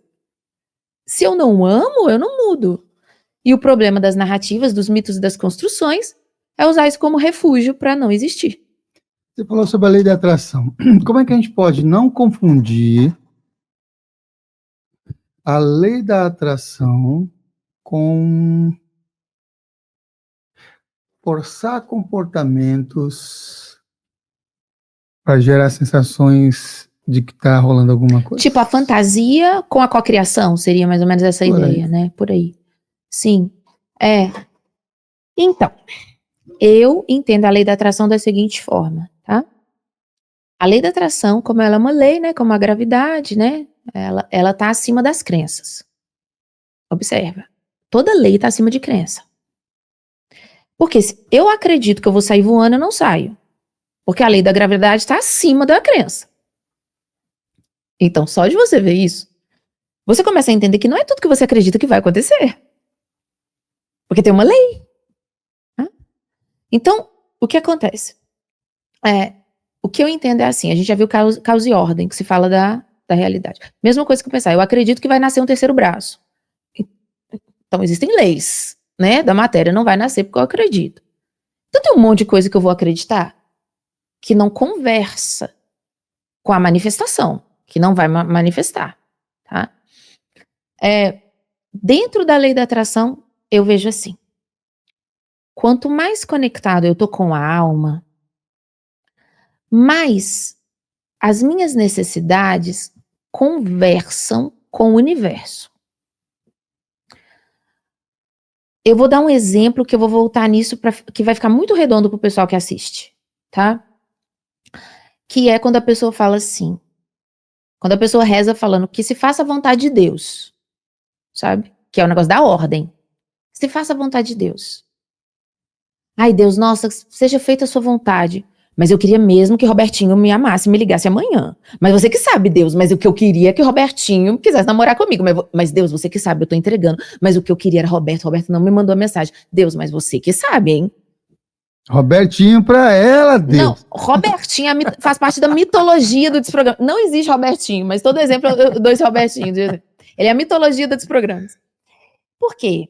Porque existe uma diferença entre o desejo de Deus e o desejo do ego. Aí a gente tá pegando. Quando existe uma diferença entre o desejo de Deus e do ego, o que a gente está falando? Quando a gente fala o Deus e você, a diferença entre Deus e você, e a gente entra na lei da atração, o universo é você, e você é o universo. Então, quando você sai do desejo e do medo, você sai da Matrix, você sai desse ego negativo, você vai acessar o que o universo quer para você. E você vai sentir. Então, por exemplo, quando eu falo assim, nossa, a minha alma queria muito um palco. Vinícius, Rastrello, nosso amigo, me liga e fala, Bárbara, vem dar uma palestra aqui. Eu não me surpreendo mais. Por quê? O desejo da Bárbara é o desejo de Deus. E a gente se confunde. Quando você está no fluxo da lei da atração, você não sabe mais. É Deus que queria isso para mim e eu captei? Ou era eu que queria e Deus me atendeu? Tanto faz. Porque eu e ele somos um. Acabou. Então por que eu, Bárbara, vou fazer fantasia mental? Se eu tô conectando com o divino, o que o divino quer de mim aqui dentro? O que eu quero é o mesmo que Deus quer pra mim. Não tem diferença. Agora, a gente pode se confundir uma hora ou outra, né? Aí aparece um Robertinho, eu vou cismar com o Robertinho. Mas Robertinho é narcisista, Robertinho é tóxico. Eu vou falar, ai Deus, sabe o que eu queria? Na verdade, eu quero, vamos supor, eu quero é afetividade na minha vida. Não foi com o Robertinho? Então tchau. Aí você pode entender, não é essa pessoa que Deus quer pra mim. Porque ela não veio com afeto. E aí você solta. Você para de brigar com o universo. Porque estrela e você é a mesma coisa. Você é das estrelas, a mesma coisa. A pessoa conseguiu o Robertinho e teve esse caso aí de ficou até desiludido com o tal do Robertinho. Só que aconteceu? Aconteceu, o Robertinho apareceu na vida. Se deu pelo tempo necessário, pelo tempo que aguentou. Sim. E aí, de repente, acabou aquele relacionamento, tchau, tchau, Robertinho. Só que aí veio o outro se chama-se Renato, o outro se chama-se Fábio, o outro se chama-se Paulo, e era a mesma perspectiva de um Robertinho. Era igual. Era igual. É possível, através da desprogramação, cortar a energia desses padrões do Robertinho? Totalmente. Que estava na vida dessas dessa queridona aí? Totalmente, totalmente. É a única forma. É a única forma. Ah, mas você é pretensiosa. Não, eu dei exemplo de outros desprogramadores, gente. Se não for com a cara da professora, pode estudar outros, né? Só tem que saber reconhecer o discurso, o que é desprogramar mesmo. É a única forma. Porque, por exemplo, se eu tenho um padrão de medo, a gente atrai na Matrix, o problema, lembra? A desordem na vida da pessoa é medo e desejo. Então, se ela tem uma programação dentro dela, que essa pessoa, que atrai esses Robertinhos em homens diferentes, mas é tudo Robertinho, essa pessoa tem uma programação de que, exemplo, a gente mete aquele Freud básico que não tem erro, né? Meu pai me evitou, meu pai era evitativo, meu pai não me dava carinho, não me dava atenção, mas quando ele me cobrava e eu dava o que ele queria, ele me validava. Então eu busco nos homens essa validação, eu não tô buscando amor, tô buscando afetividade, tô buscando validação, até porque a pessoa cisma muito com, o que eu tô atraindo? Eu tô atraindo sempre a mesma coisa. Comece a se perguntar, por quem eu tô me atraindo que é sempre a mesma coisa? Porque você não atrai uma coisa pelo qual você também não se atrai. Então, ao invés de ficar só perguntando por que só vem isso, comece a perguntar, por que eu só tô querendo isso? Porque tem um monte de homem afetivo e amoroso que, esse daí é sem graça. Esse eu não quero. Ou esse nem chega. Mas quando chega, esnoba. Porque tá caçando aquele pai que era evitativo, que não dava afeto, mas que a validava quando ela era útil, por exemplo. Então a pessoa chega, extrai a utilidade dela e vai embora, por exemplo. Então, quando ela começa a perceber, e aí nesse sentido ela volta, ela faz uma terapia breve, ela volta naquela narrativa, porque ela entende a narrativa criada com o pai, e que agora a vida dela não é a partir de narrativa, é a partir do ser dela, ela fala, nossa, eu criei uma narrativa. Então, o que é a narrativa? É um filme que fica rodando. Ela não tá sendo agente do filme dela. Aquele filme tá rodando. Vem Roberto, depois vem Fábio, vem tudo igual. Porque ela tá na narrativa, viu? O problema da narrativa, agarrou ali. É aquele disco, né? Aquela coisa, riscado. Aquele vinil riscado. É aquilo ali. Então tá voltando. Então ela vai olhar aquilo para falar, eu não preciso de narrativa. Quem sou eu? O que eu quero viver a partir daqui de dentro de mim? Afetividade, estou aberta para isso? É claro, uma análise, uma terapia, um xamanismo, uma desprogramação, uma autoajuda, mas sempre com foco em dissolver narrativa. Se a pessoa acredita que ela vive a partir da narrativa, o que ela vai fazer? Ela vai reprogramar. Então ela vai continuar com medo aqui, ela vai continuar querendo um homem indisponível, que só a valoriza quando ela tem utilidade. Aí você pensa que isso é um rio Tietê, você pensa que isso é uma fossa a céu aberto, tá fedendo. Mas ela vai jogar reprogramação, que é o perfume francês, ó. Então você imagina, a fossa, ela não resolveu. Mas ela vai jogar afirmações positivas em cima. Chanel número 5, ó. No meio da fossa, céu aberto. O desejo de ser validado por um homem disponível tá aqui, ela não desprogramou essa parada. E ela começa a falar, eu estou pronta para o amor, eu mereço o afeto, eu mereço o afeto. Vem o homem afetivo, dentro dela tem um padrão, ela rejeita. Vai continuar. E enquanto ela não precisa fazer nenhuma dessa afirmação, quando ela se desprograma, ela tem uma paz interior de falar, menina, é mesmo, olha só. É diferente, não tem essa euforia de eu mereço o amor, eu vou casar de grinalda, não tem essa doideira. É só, menina, é mesmo, né? Eu tava obcecando com os homens, não tem nada a ver. É mesmo, olha. É uma calma, é um espaço. Mas ninguém quer viver no espaço. No sossego, no vazio. Tem que ter conteúdo. Então, a viciada na narrativa e não adianta perfumar ela, não. Né? Livre-arbítrio existe e como que se relaciona destino e missão nessa nossa dança com o livre-arbítrio? Então, eu gosto muito dessa pergunta, tem até um curso no Desprogrames que se chama Linha do Destino. Linha do Destino? Linha do Destino, tem um curso lá no Desprogrames. O Linha do Destino eu desenvolvi exatamente para resolver essa questão de, mas é eu ou é Deus? é a minha vontade ou é a dele? Então, dentro desse contexto, esse exemplozinho que eu dei já traz um entendimento maior, de que quando a gente está conectado com a alma, é tudo uma coisa só, né? Mas o entendimento de causa e ordem é muito interessante. Porque quando a gente fala assim, livre-arbítrio ou missão? Livre-arbítrio ou missão, né? Ah, Bárbara, mas será que eu combinei uma coisa antes de vir? E será que eu tenho uma missão? Será que eu tenho um caminho destinado? É muito, parece doido isso, mas é só entender a diferença de contradição e paradoxo. Uma coisa contraditória são opostos que se divergem, tá? Eles se divergem, eles nunca vão se complementar, eles não precisam do outro. Então, isso aqui é uma coisa, isso aqui é outra coisa, não tem conversa, eles não combinam mesmo. Opostos que se complementam, eles se retroalimentam, eles precisam do outro. Como eu falei, o medo precisa do desejo. Se você não quer nada, você tem medo de quê? Então, eu quero muito ser famoso, eu tenho medo de não ser... Você se alimenta. Quando a gente pensa, por exemplo, masculino e feminino, a guerra dos sexos está forte como nunca esteve tanto hoje, né? Os homens contra as mulheres. O que é uma imbecilidade abismal, né? Porque eles são opostos complementares. Então, um precisa do outro. Não no sentido de ter que formar o casalzinho feliz, mas no sentido das energias em yang. Se eu for passiva demais e eu nunca tiver ação, se eu só tiver ação e não tivesse... Então, precisa. Então, é a mesma coisa quando a gente fala a missão e o livre-arbítrio. Eu vou me colocar na roda com um exemplo um pouco mais particular, só para ilustrar. Eu falo, gente, exemplo da professora é sempre ilustrativo, nunca comparativo. Não compara, não. Ilustra. Então, a ideia é a seguinte. Eu sinto e vejo, e isso existe na minha vida, missão, propósito.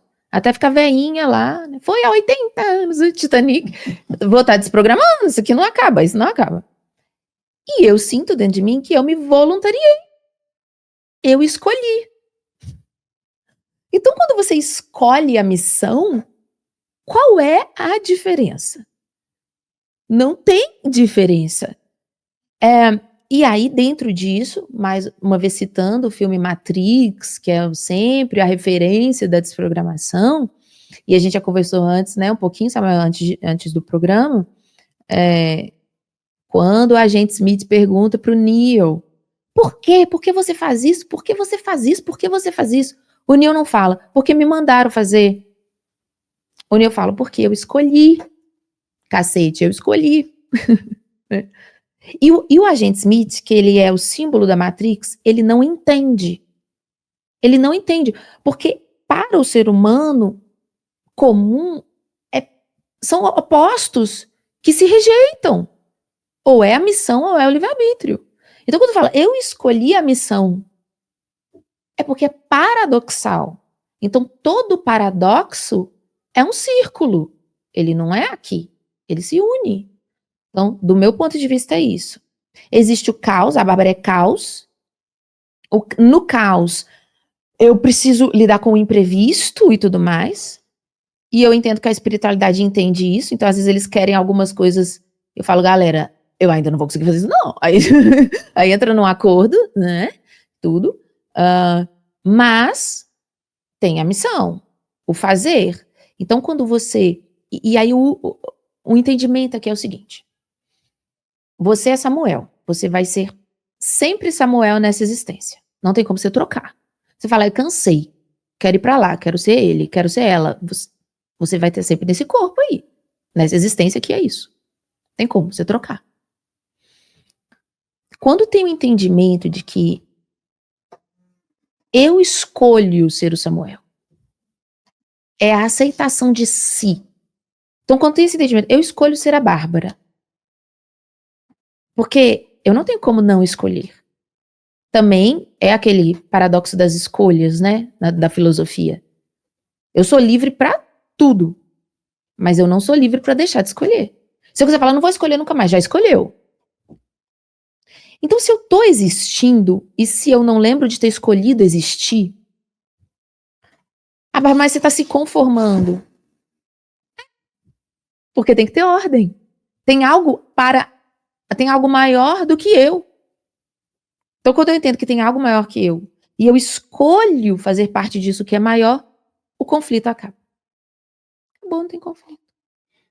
como acessar ou entrar em contato ou interagir com essa galera que fica na torcida para a Bárbara ser a Bárbara, expressar a sua missão até velhinha, igual o filme Titanic?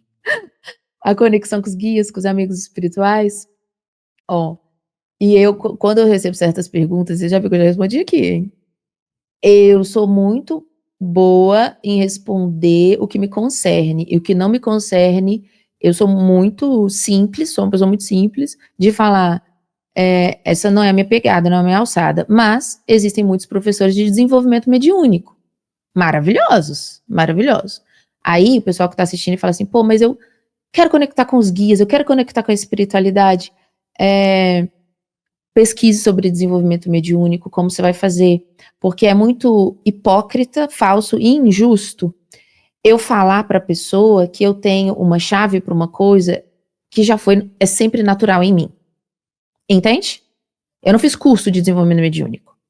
Eu vejo os guias, sinto os guias e ouço os guias. E sempre foi assim. Então, eu não posso ensinar sobre uma coisa que é natural para mim. Entende? É natural. Eu não sei como aconteceu. Eu não sei se é apineal, Samuel, eu não entendo. Não entendo disso. Então eu tenho a sinceridade e a humildade de falar. Eu não sei se é apineal, eu não sei se é meditando, eu não sei como é que é. Porque aqui sempre foi a mediunidade ostensiva. Então sempre foi natural. Né? Agora, eu vou, para ser prática e de mais ajuda para as pessoas, eu indico livros. Tem 2 que são fantásticos. Maria Aparecida Martins. Maria Aparecida Martins, gente. Vocês que querem falar com os guias, ou que sentem que vem um vulto, sentem energias densas, não é verdade? Vamos estudar mediunidade. Começa com esses 2 livros. Tá? O livro Mediunidade Clínica, que claro que eu vou recomendar um livro que não tem cor religiosa para todos. Livro Mediunidade Clínica, da Maria Aparecida Martins. E o livro Mediunidade e Autoestima. Porque o sensitivo, o médium, quando tem crenças negativas sobre si, é toda sorte de negatividade, de porcariada que vai vir para o campo, né? O Samuel já achou na biblioteca dele. Isso que é produção, né? Porque você chega aqui, você tem um livro físico. Então, gente, quem quer desenvolver mediunicamente, começar. Mediunidade Clínica, da Maria Aparecida Martins, porque não tem cor religiosa, é para todos os sensitivos, né? Mediunidade e Autoestima, tá aqui na maravilhosa biblioteca do Samuel.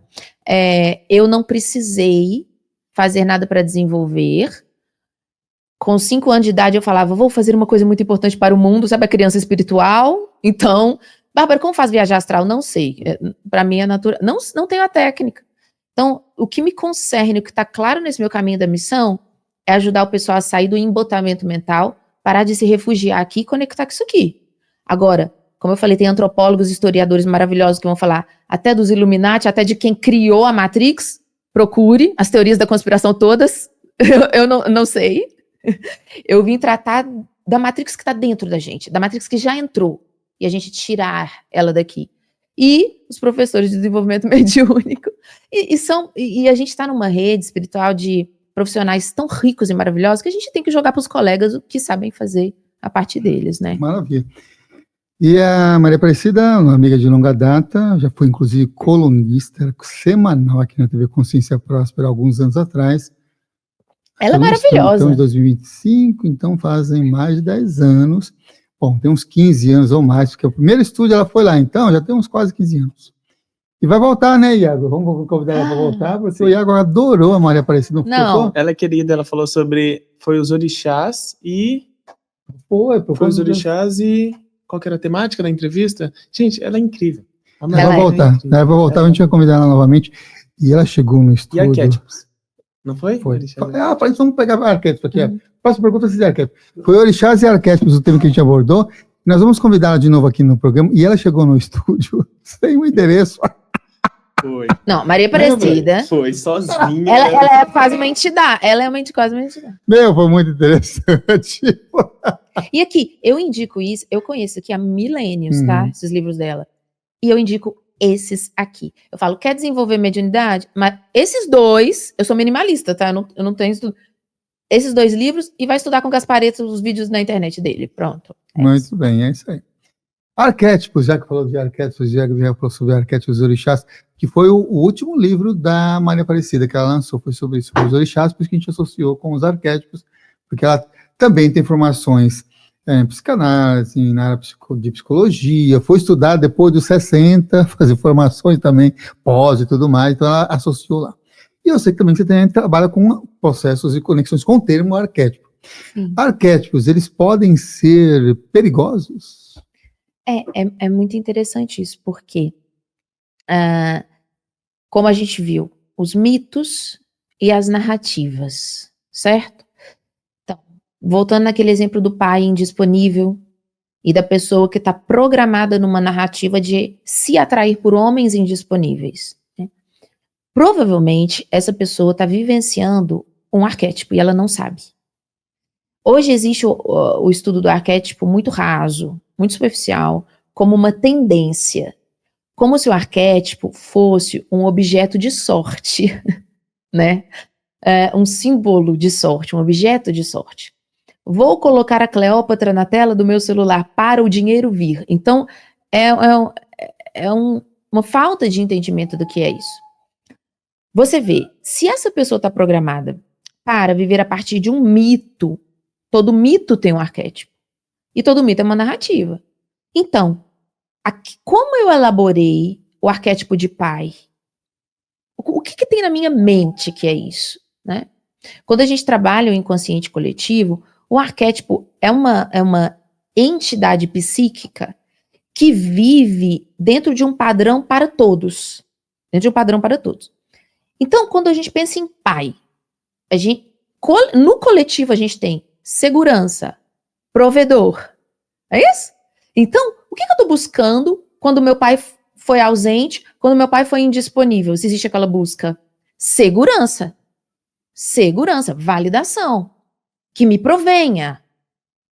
Então, quando eu entendo que eu estou agarrada numa busca de arquétipo de pai, eu já sou uma mulher adulta, mas eu quero que a segurança venha de um homem, só para citar aquele exemplo, para não abrir uma outra janela muito longa, né?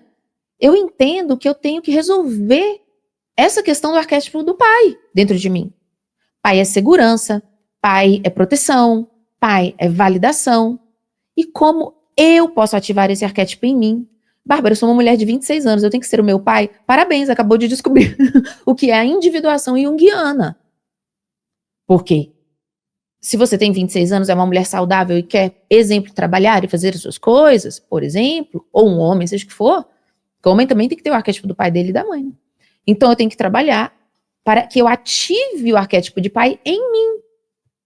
E aí é muito interessante porque quanto mais arquétipos nós tivermos abertura para acessar, mais sabedoria e fluxo a gente tem. Quanto menor a gama arquetípica, ou mais confusão, menos elaborados esses arquétipos estão com a gente, mais restrita a nossa vida se torna. Então, por exemplo, uma pessoa que tem os caminhos abertos, tá? Ela entende que ela pode ser um cara, vou dar um exemplo no masculino para variar um pouquinho.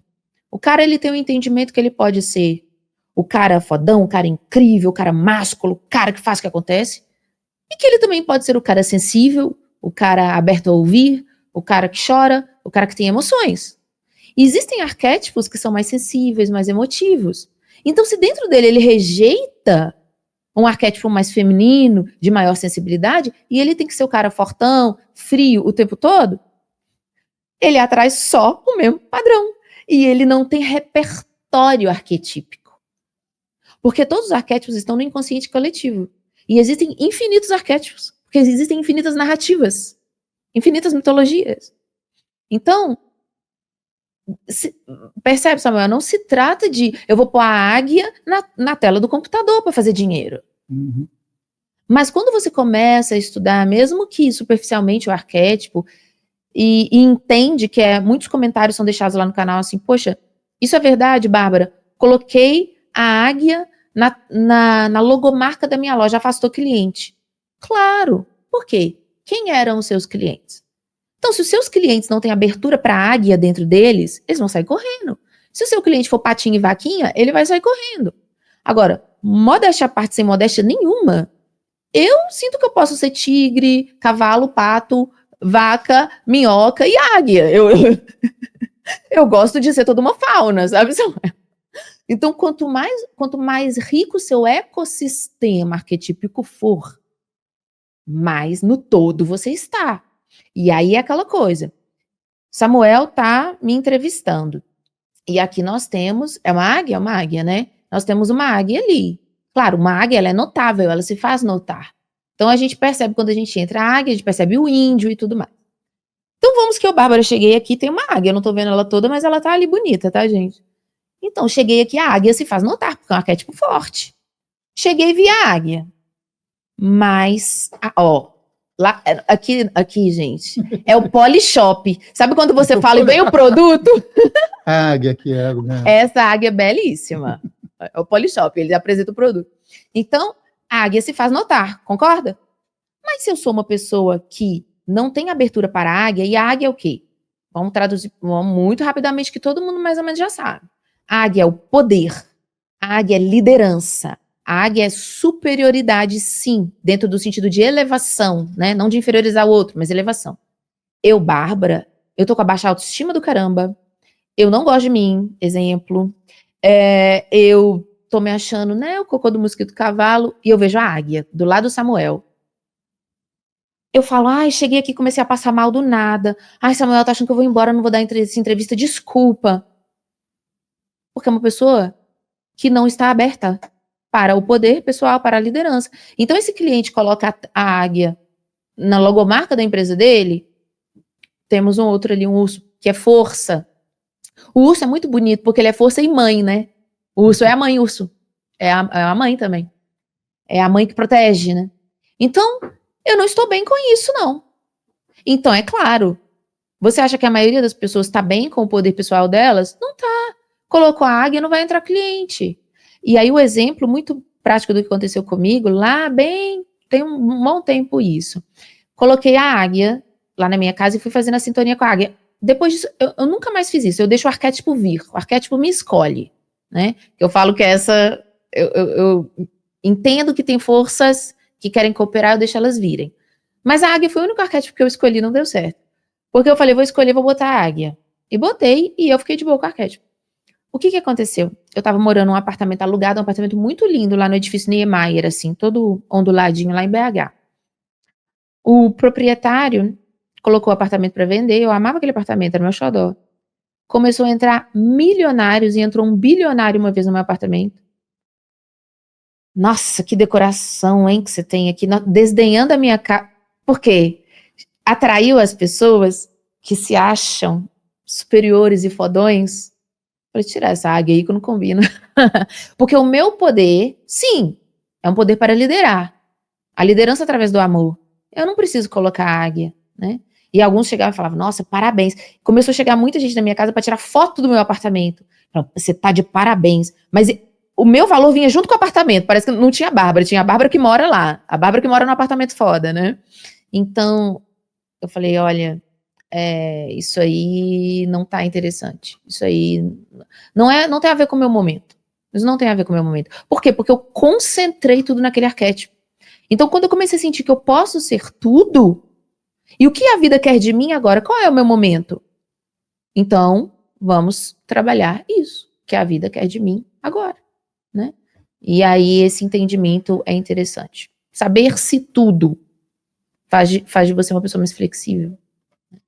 Muito bem, olha só, você falou sobre uma mulher ativando ali, reconhecendo aos 26 anos o pai, sim. E falou também que para os homens terem, e é preciso ativar o pai e a mãe. Então, sim. A pergunta é, como que a pessoa pode, então, ativar um arquétipo? Sim, ativação do arquétipo a palavra específica. Reconhecimento, não, tem uma palavra que eu gosto de usar que é melhor, identificação, tá? Ativação de arquétipo é identificação. Veja por que a águia não funcionou de forma harmoniosa para mim. Porque a águia é uma das coisas que eu posso ser, mas dentro da minha essência, Eu não tenho identificação, eu não rejeito. A águia é maravilhosa. Se eu vir uma pessoa na águia, no líder, na elevação, maravilhoso. Fui, por exemplo, no seminário do Anthony Robbins e tal, aquele homem de mais de 2 metros de altura do meu lado, falando, sei, eu achei maravilhoso. Fiquei do ladinho do Tony lá. Achei maravilhoso. Mas eu vivenciar aquilo de ter que colocar superioridade, de que eu sou acima do outro, eu não tenho essa identificação. Eu não rejeito, mas não é para mim. Mas o arquétipo é identificação. Eu vou dar um exemplo muito simples. Dentro da lei da atração e da ativação de arquétipo, o que eu tô querendo dizer com identificação, tá? Quando você passa numa loja, na frente de uma loja, e você vê lá algumas coisas bonitas e você acha que é caro, tá? Dentro da lei da atração, e isso já aconteceu muito comigo e com certeza já aconteceu com outras pessoas, porque isso acontece muito. É raro, mas acontece com frequência, como diz o meme. Então a pessoa passou na frente da loja e falou assim, ai, nossa, que pena, né? Aquele exemplo bem didático, bem professorinho aqui. Ai, nossa, que pena, isso é muito caro, eu nunca vou ter. Tá bom, nunca vai ter, você acabou de determinar, né?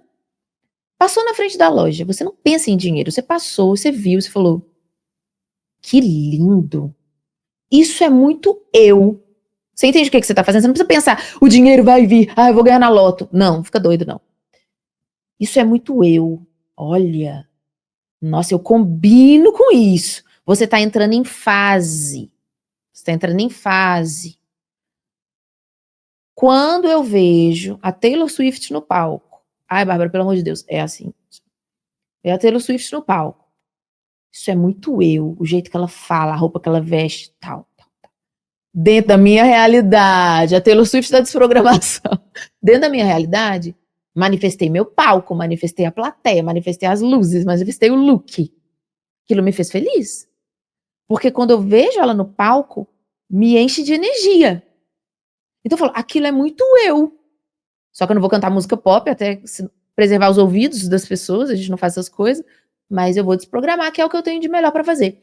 Então, e muitas outras vezes isso. Um outro exemplo, que é um vídeo do canal de 1900 bolinha lá, né?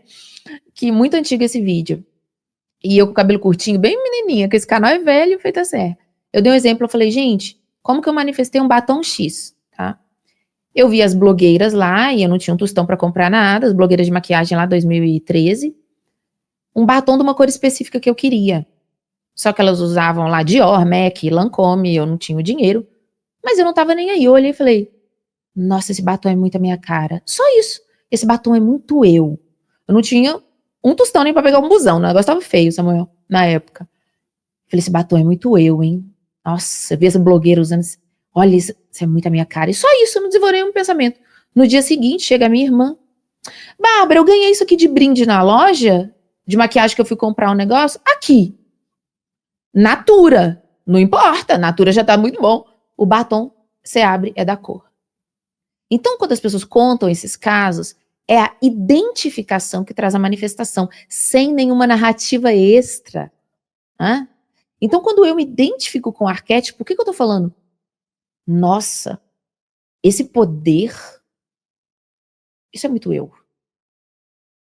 Tá? Então, essa águia é muito eu, esse poder é muito eu. Tô vendo esse artista fazendo isso, porque isso é inspiração, mas não é uma inspiração vazia, não é uma inspiração mental. É entrar em fase. Aí, um outro exemplo da mãe e do pai, dos arquétipos, ativar esses arquétipos em nós. Você viu a sua mãe sendo de um jeito, você viu seu pai sendo de um jeito, e aí você trouxe essas narrativas. Começa a entender o arquétipo. Mãe é nutrição, pai é segurança. Simplificado. É muito eu me nutrir. Ai, Bárbara, não é não, eu sou horrível comigo. Tem que começar a se identificar com a nutrição. É muito eu me nutrir. Eu cuido do meu corpo. É muito eu cuidar da minha casa, é muito eu cuidar do meu corpo. É muito eu nutrir os relacionamentos. Eu sou nutritiva. Olha como eu sou nutritiva pra mim. Olha como eu faço boas escolhas que me nutrem. Ah, não, Bárbara, mas eu vi a minha mãe sendo uma doadora que nunca cuidava dela. Mas isso é a sua mãe não estava bem com o arquétipo da Deméter. Você vai ficar bem com o arquétipo da Deméter. Para se curar, para não passar para as próximas gerações, para acabar em você esse negócio, não é? Então, Entenda a Deméter como a nutrição. Tudo bem, minha mãe não cuidou dela. Tudo bem.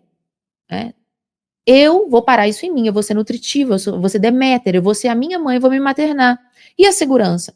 O meu pai, ele não se dava segurança, o meu pai jogava, perdia tudo no jogo, Bárbara, era muito doido. Mas você vai trabalhar esse arquétipo de pai em você, equilibrado. Eu me dou segurança, quando eu vejo que o negócio vai dar problema, eu não me jogo igual doido. Então você para aqueles ciclos dos antepassados em você, você cura o pai e a mãe em você. Então é uma percepção que as pessoas não têm quando pensam em arquétipos e é a mais inteligente de ter mesmo. Porque é aquela que vai resolvendo, né? Vai equilibrando as situações dentro de si. Uhum. Maravilha, e nós estamos aqui chegando já ao final dessa nossa edição aqui do programa de entrevista, aqui com a Bárbara Moreira, que é aqui pela primeira vez aqui no nosso programa, mas já esteve no estúdio, outros podcasts, vai lá e pesquise Bárbara, que você vai ver outras entrevistas no Filho do Todo, e em outros canais também que você vê aí que está acompanhando esse trajeto. Uma pergunta ainda de finalizar. Eu sei que fiz 3 lá no início do programa. 2, as 3 últimas perguntas foram relacionadas à pergunta específica, que foi como é que eu utilizo o arquétipo no dia a dia, no cotidiano. Você já respondeu com essas últimas 2 e 3 aqui. Só que me pediram para perguntar sobre magnetismo. Como é que a pessoa pode se tornar uma pessoa magnética na vida? Porque parece que não sente que não tem esse magnetismo, parece que lhe falta algo. Sim. É interessante, né? Vamos lá. O magnetismo é quando a pessoa irradia. O magnetismo é de dentro para fora. Não tem a ver com personalidade. Veja que uma pessoa quietinha e tímida e introvertida pode ser altamente magnética. Até uma pessoa mais introspectiva, tá? A gente fala que a pessoa sigma, não é a pessoa alfa, é a pessoa sigma. Tá na moda falar beta, sigma, gama, teta, né? Todas as letras. Que a pessoa sigma, até aquele... Ai, meu Deus, é Cillian Murphy, não é? Aquele ator que fez o filme da bomba, gente. Não é? Olha lá, o Iago falou que sim. É, esse mesmo. Ele é muito na dele, ele é até meio blasé, não é? Ele não é essa coisa, essa explosão, não. Ele tem até uma cara de chuchu desidratado, sabe? Ele não é expressivo, né? Você não gosta de chuchu? O chuchu desidratado, ele é meio nada. Essa é a tônica da Samuel. Ali é outro que não... O chuchu, ele é bom, mas não desidratado. Então, a cara de chuchu desidratado, porque é tipo assim, nada vezes nada, né? Mas ele é altamente magnético, não tem como negar. Altamente magnético, porque ele exala um poder pessoal. E então, o magnetismo, começando por aí, ele não é a pessoa que tá falando alto, que tá gesticulando, que tá... Inclusive, às vezes a pessoa tenta forçar um magnetismo e ela fica exagerada, ela repele quando ela tenta forçar, tá? Então, magnetismo não tem nada a ver com temperamento, personalidade. A pessoa tem que ter, inclusive, um alto grau de autenticidade ali, né? E o magnetismo, ele é um sistema, uma dinâmica energética, a dinâmica energética do ser. Quando eu tô de dentro para fora, eu tô colocando os meus conteúdos aqui. Por isso que fica autêntico. Eu tenho energia para vir de dentro para fora. Quando eu não estou magnético, eu só absorvo. É claro que a gente sempre absorve e dá, porque tem esse fluxo. Tem que fluir, inclusive, né? Porque se a pessoa só dá e não recebe, ela fica vazia sem. E se a pessoa só recebe, ela fica entupida e haja práticas de liberação de energia, né? Mas ela tem que estar nesse fluxo. Porém, o magnetismo é a pessoa que entende que nada falta. Ela tem que ter esse entendimento. E esse entendimento, ele é no nível celular. Não é aqui. A gente já entendeu até o momento, até esse ponto do programa, que a vida não funciona aqui, né? É celular. Como dizia o Gaspar, vestir no corpo. Então, quando a pessoa veste no corpo, entende, tem esse entendimento no nível celular de que nada falta, é impossível ela não ser magnética. É impossível. Não tem como. Só que o que é o magnetismo? Não é atrair todo mundo. Você viu que a águia, ela repele o patinho e a vaquinha. Então você não vai atrair todo mundo porque você é magnético. Assim como a pessoa iludida que fala, quando você for positivo, todos os sinais vão abrir, seu pneu nunca vai furar. Eu sinto muito, não vai acontecer mesmo. Você vai ter ruga, você vai. Você pode continuar belo com 80, 90, mas... Né? Então, magnetismo, nada me falta, mas não é porque as coisas vêm até mim, é porque eu sou completo. Não existe diferença entre eu e a vida. Então, quanto mais à vontade com a própria existência e com o próprio ser, mais magnetismo. E aí, é claro, magnetismo ele não vai atrair todo mundo, porque ele vai repelir aquelas pessoas que não gostam de gente magnética, porque tem gente que não gosta de gente magnética. Porque você tá lá exalando no outro. Nossa, você viu que metido? Aí você tá quieta, você tá calada.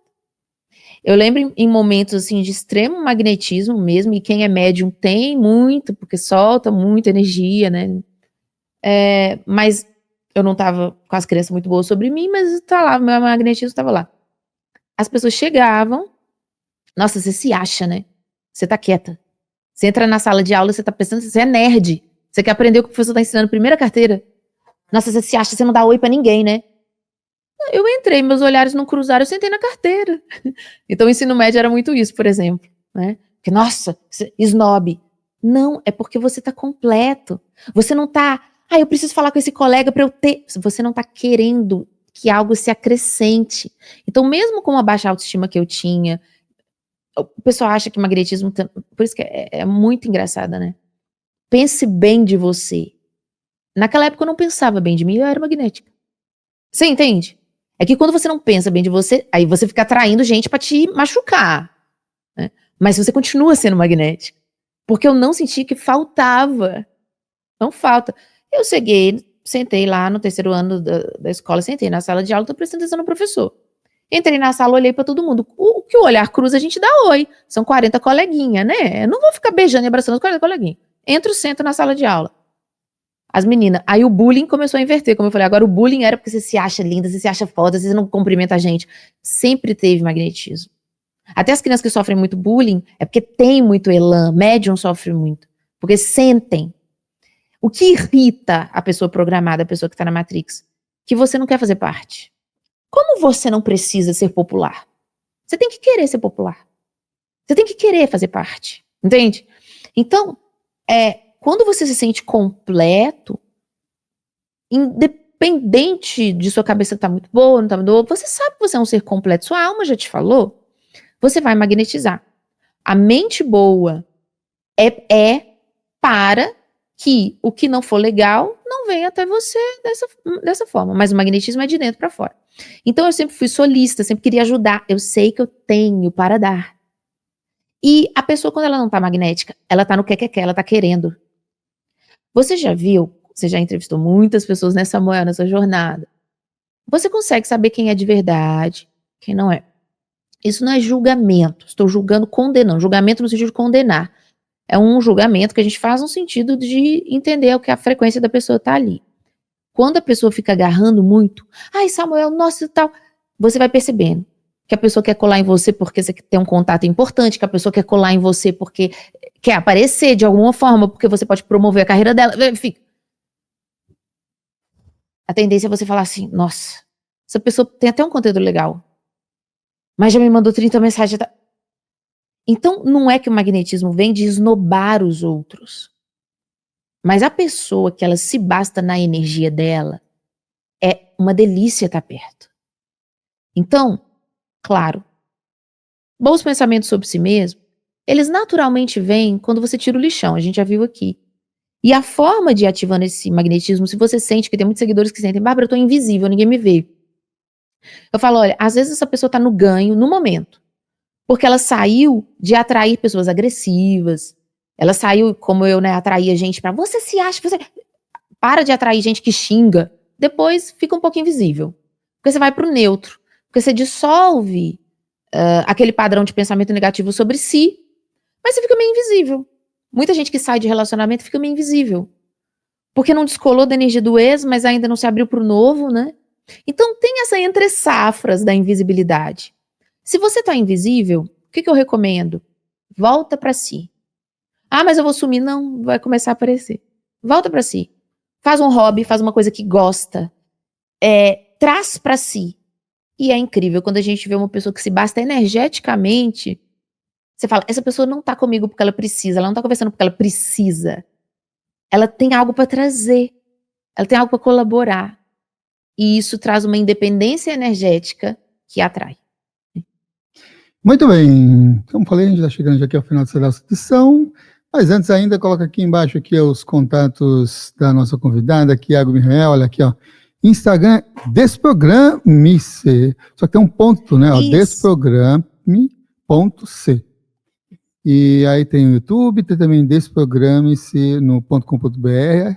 Bom, tá passando aqui embaixo para vocês verem. E a Bárbara falou que ela tem um curso de linha do destino. Sim, o Desprograme-se é uma escola de autoconhecimento Certo. com 20 cursos. Tem 20 cursos? Sim, são 10 anos de trabalho, mais de 10 anos, são 20 cursos maravilhosos. Então lá você vai encontrar alguns deles como o que eu mencionei, que é o Linha do Destino, Lei da Atração Avançada, porque é para a gente que já entende que não são só os pensamentinhos, que tem muita coisa além. Então o Linha do Destino fica aqui. E tem o carro-chefe da escola, que é o Desprogramação de Crenças Limitantes, que é o curso Desprograme-se. Todos os cursos, eles são gravados, as aulas são gravadas, o que é muito legal, porque não precisa esperar a formação de turma, né? A pessoa adquire, faz a sua matrícula, já recebe o link e já começa a estudar. Recebe o link e automaticamente começa a estudar. E os cursos têm muita profundidade, né? Pautada em filosofia, também na psicanálise e na neurociências, né? Então, os cursos são incríveis. Fica o convite para conhecer um pouquinho do Desprograme-se. Maravilha, o contato está aqui na descrição e também passando aqui na telinha. Valeu, Iago Mihael. E aí? Certo? Tudo Como certo. é que tá? Você está magnético aí, interagindo com as pessoas aí nas estreias e no Clube Consciência? Como é que está? Magnética desse programa. Yes. Desprogramado. Arrasou. Fantástico. Vou ficando por aqui, agradeço a vocês que acompanharam o programa de hoje. Nos vemos numa próxima edição, e como a gente sempre faz, a gente agradece aqui ao convidado e pede a convidada aqui, que é a Bárbara, para deixar uma mensagem de encerramento antes de nós subirmos aqui a vinheta. Então, que as melhores energias cheguem até você e até uma próxima.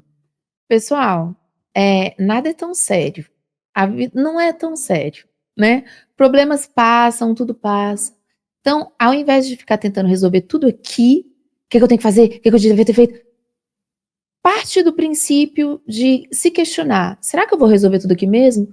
Será que não tem algo maior que vai trazer essa solução e esse algo maior é o meu ser? E se eu silenciar um pouquinho, fizer o exercício de me acalmar, esse ser não traz as respostas, as soluções?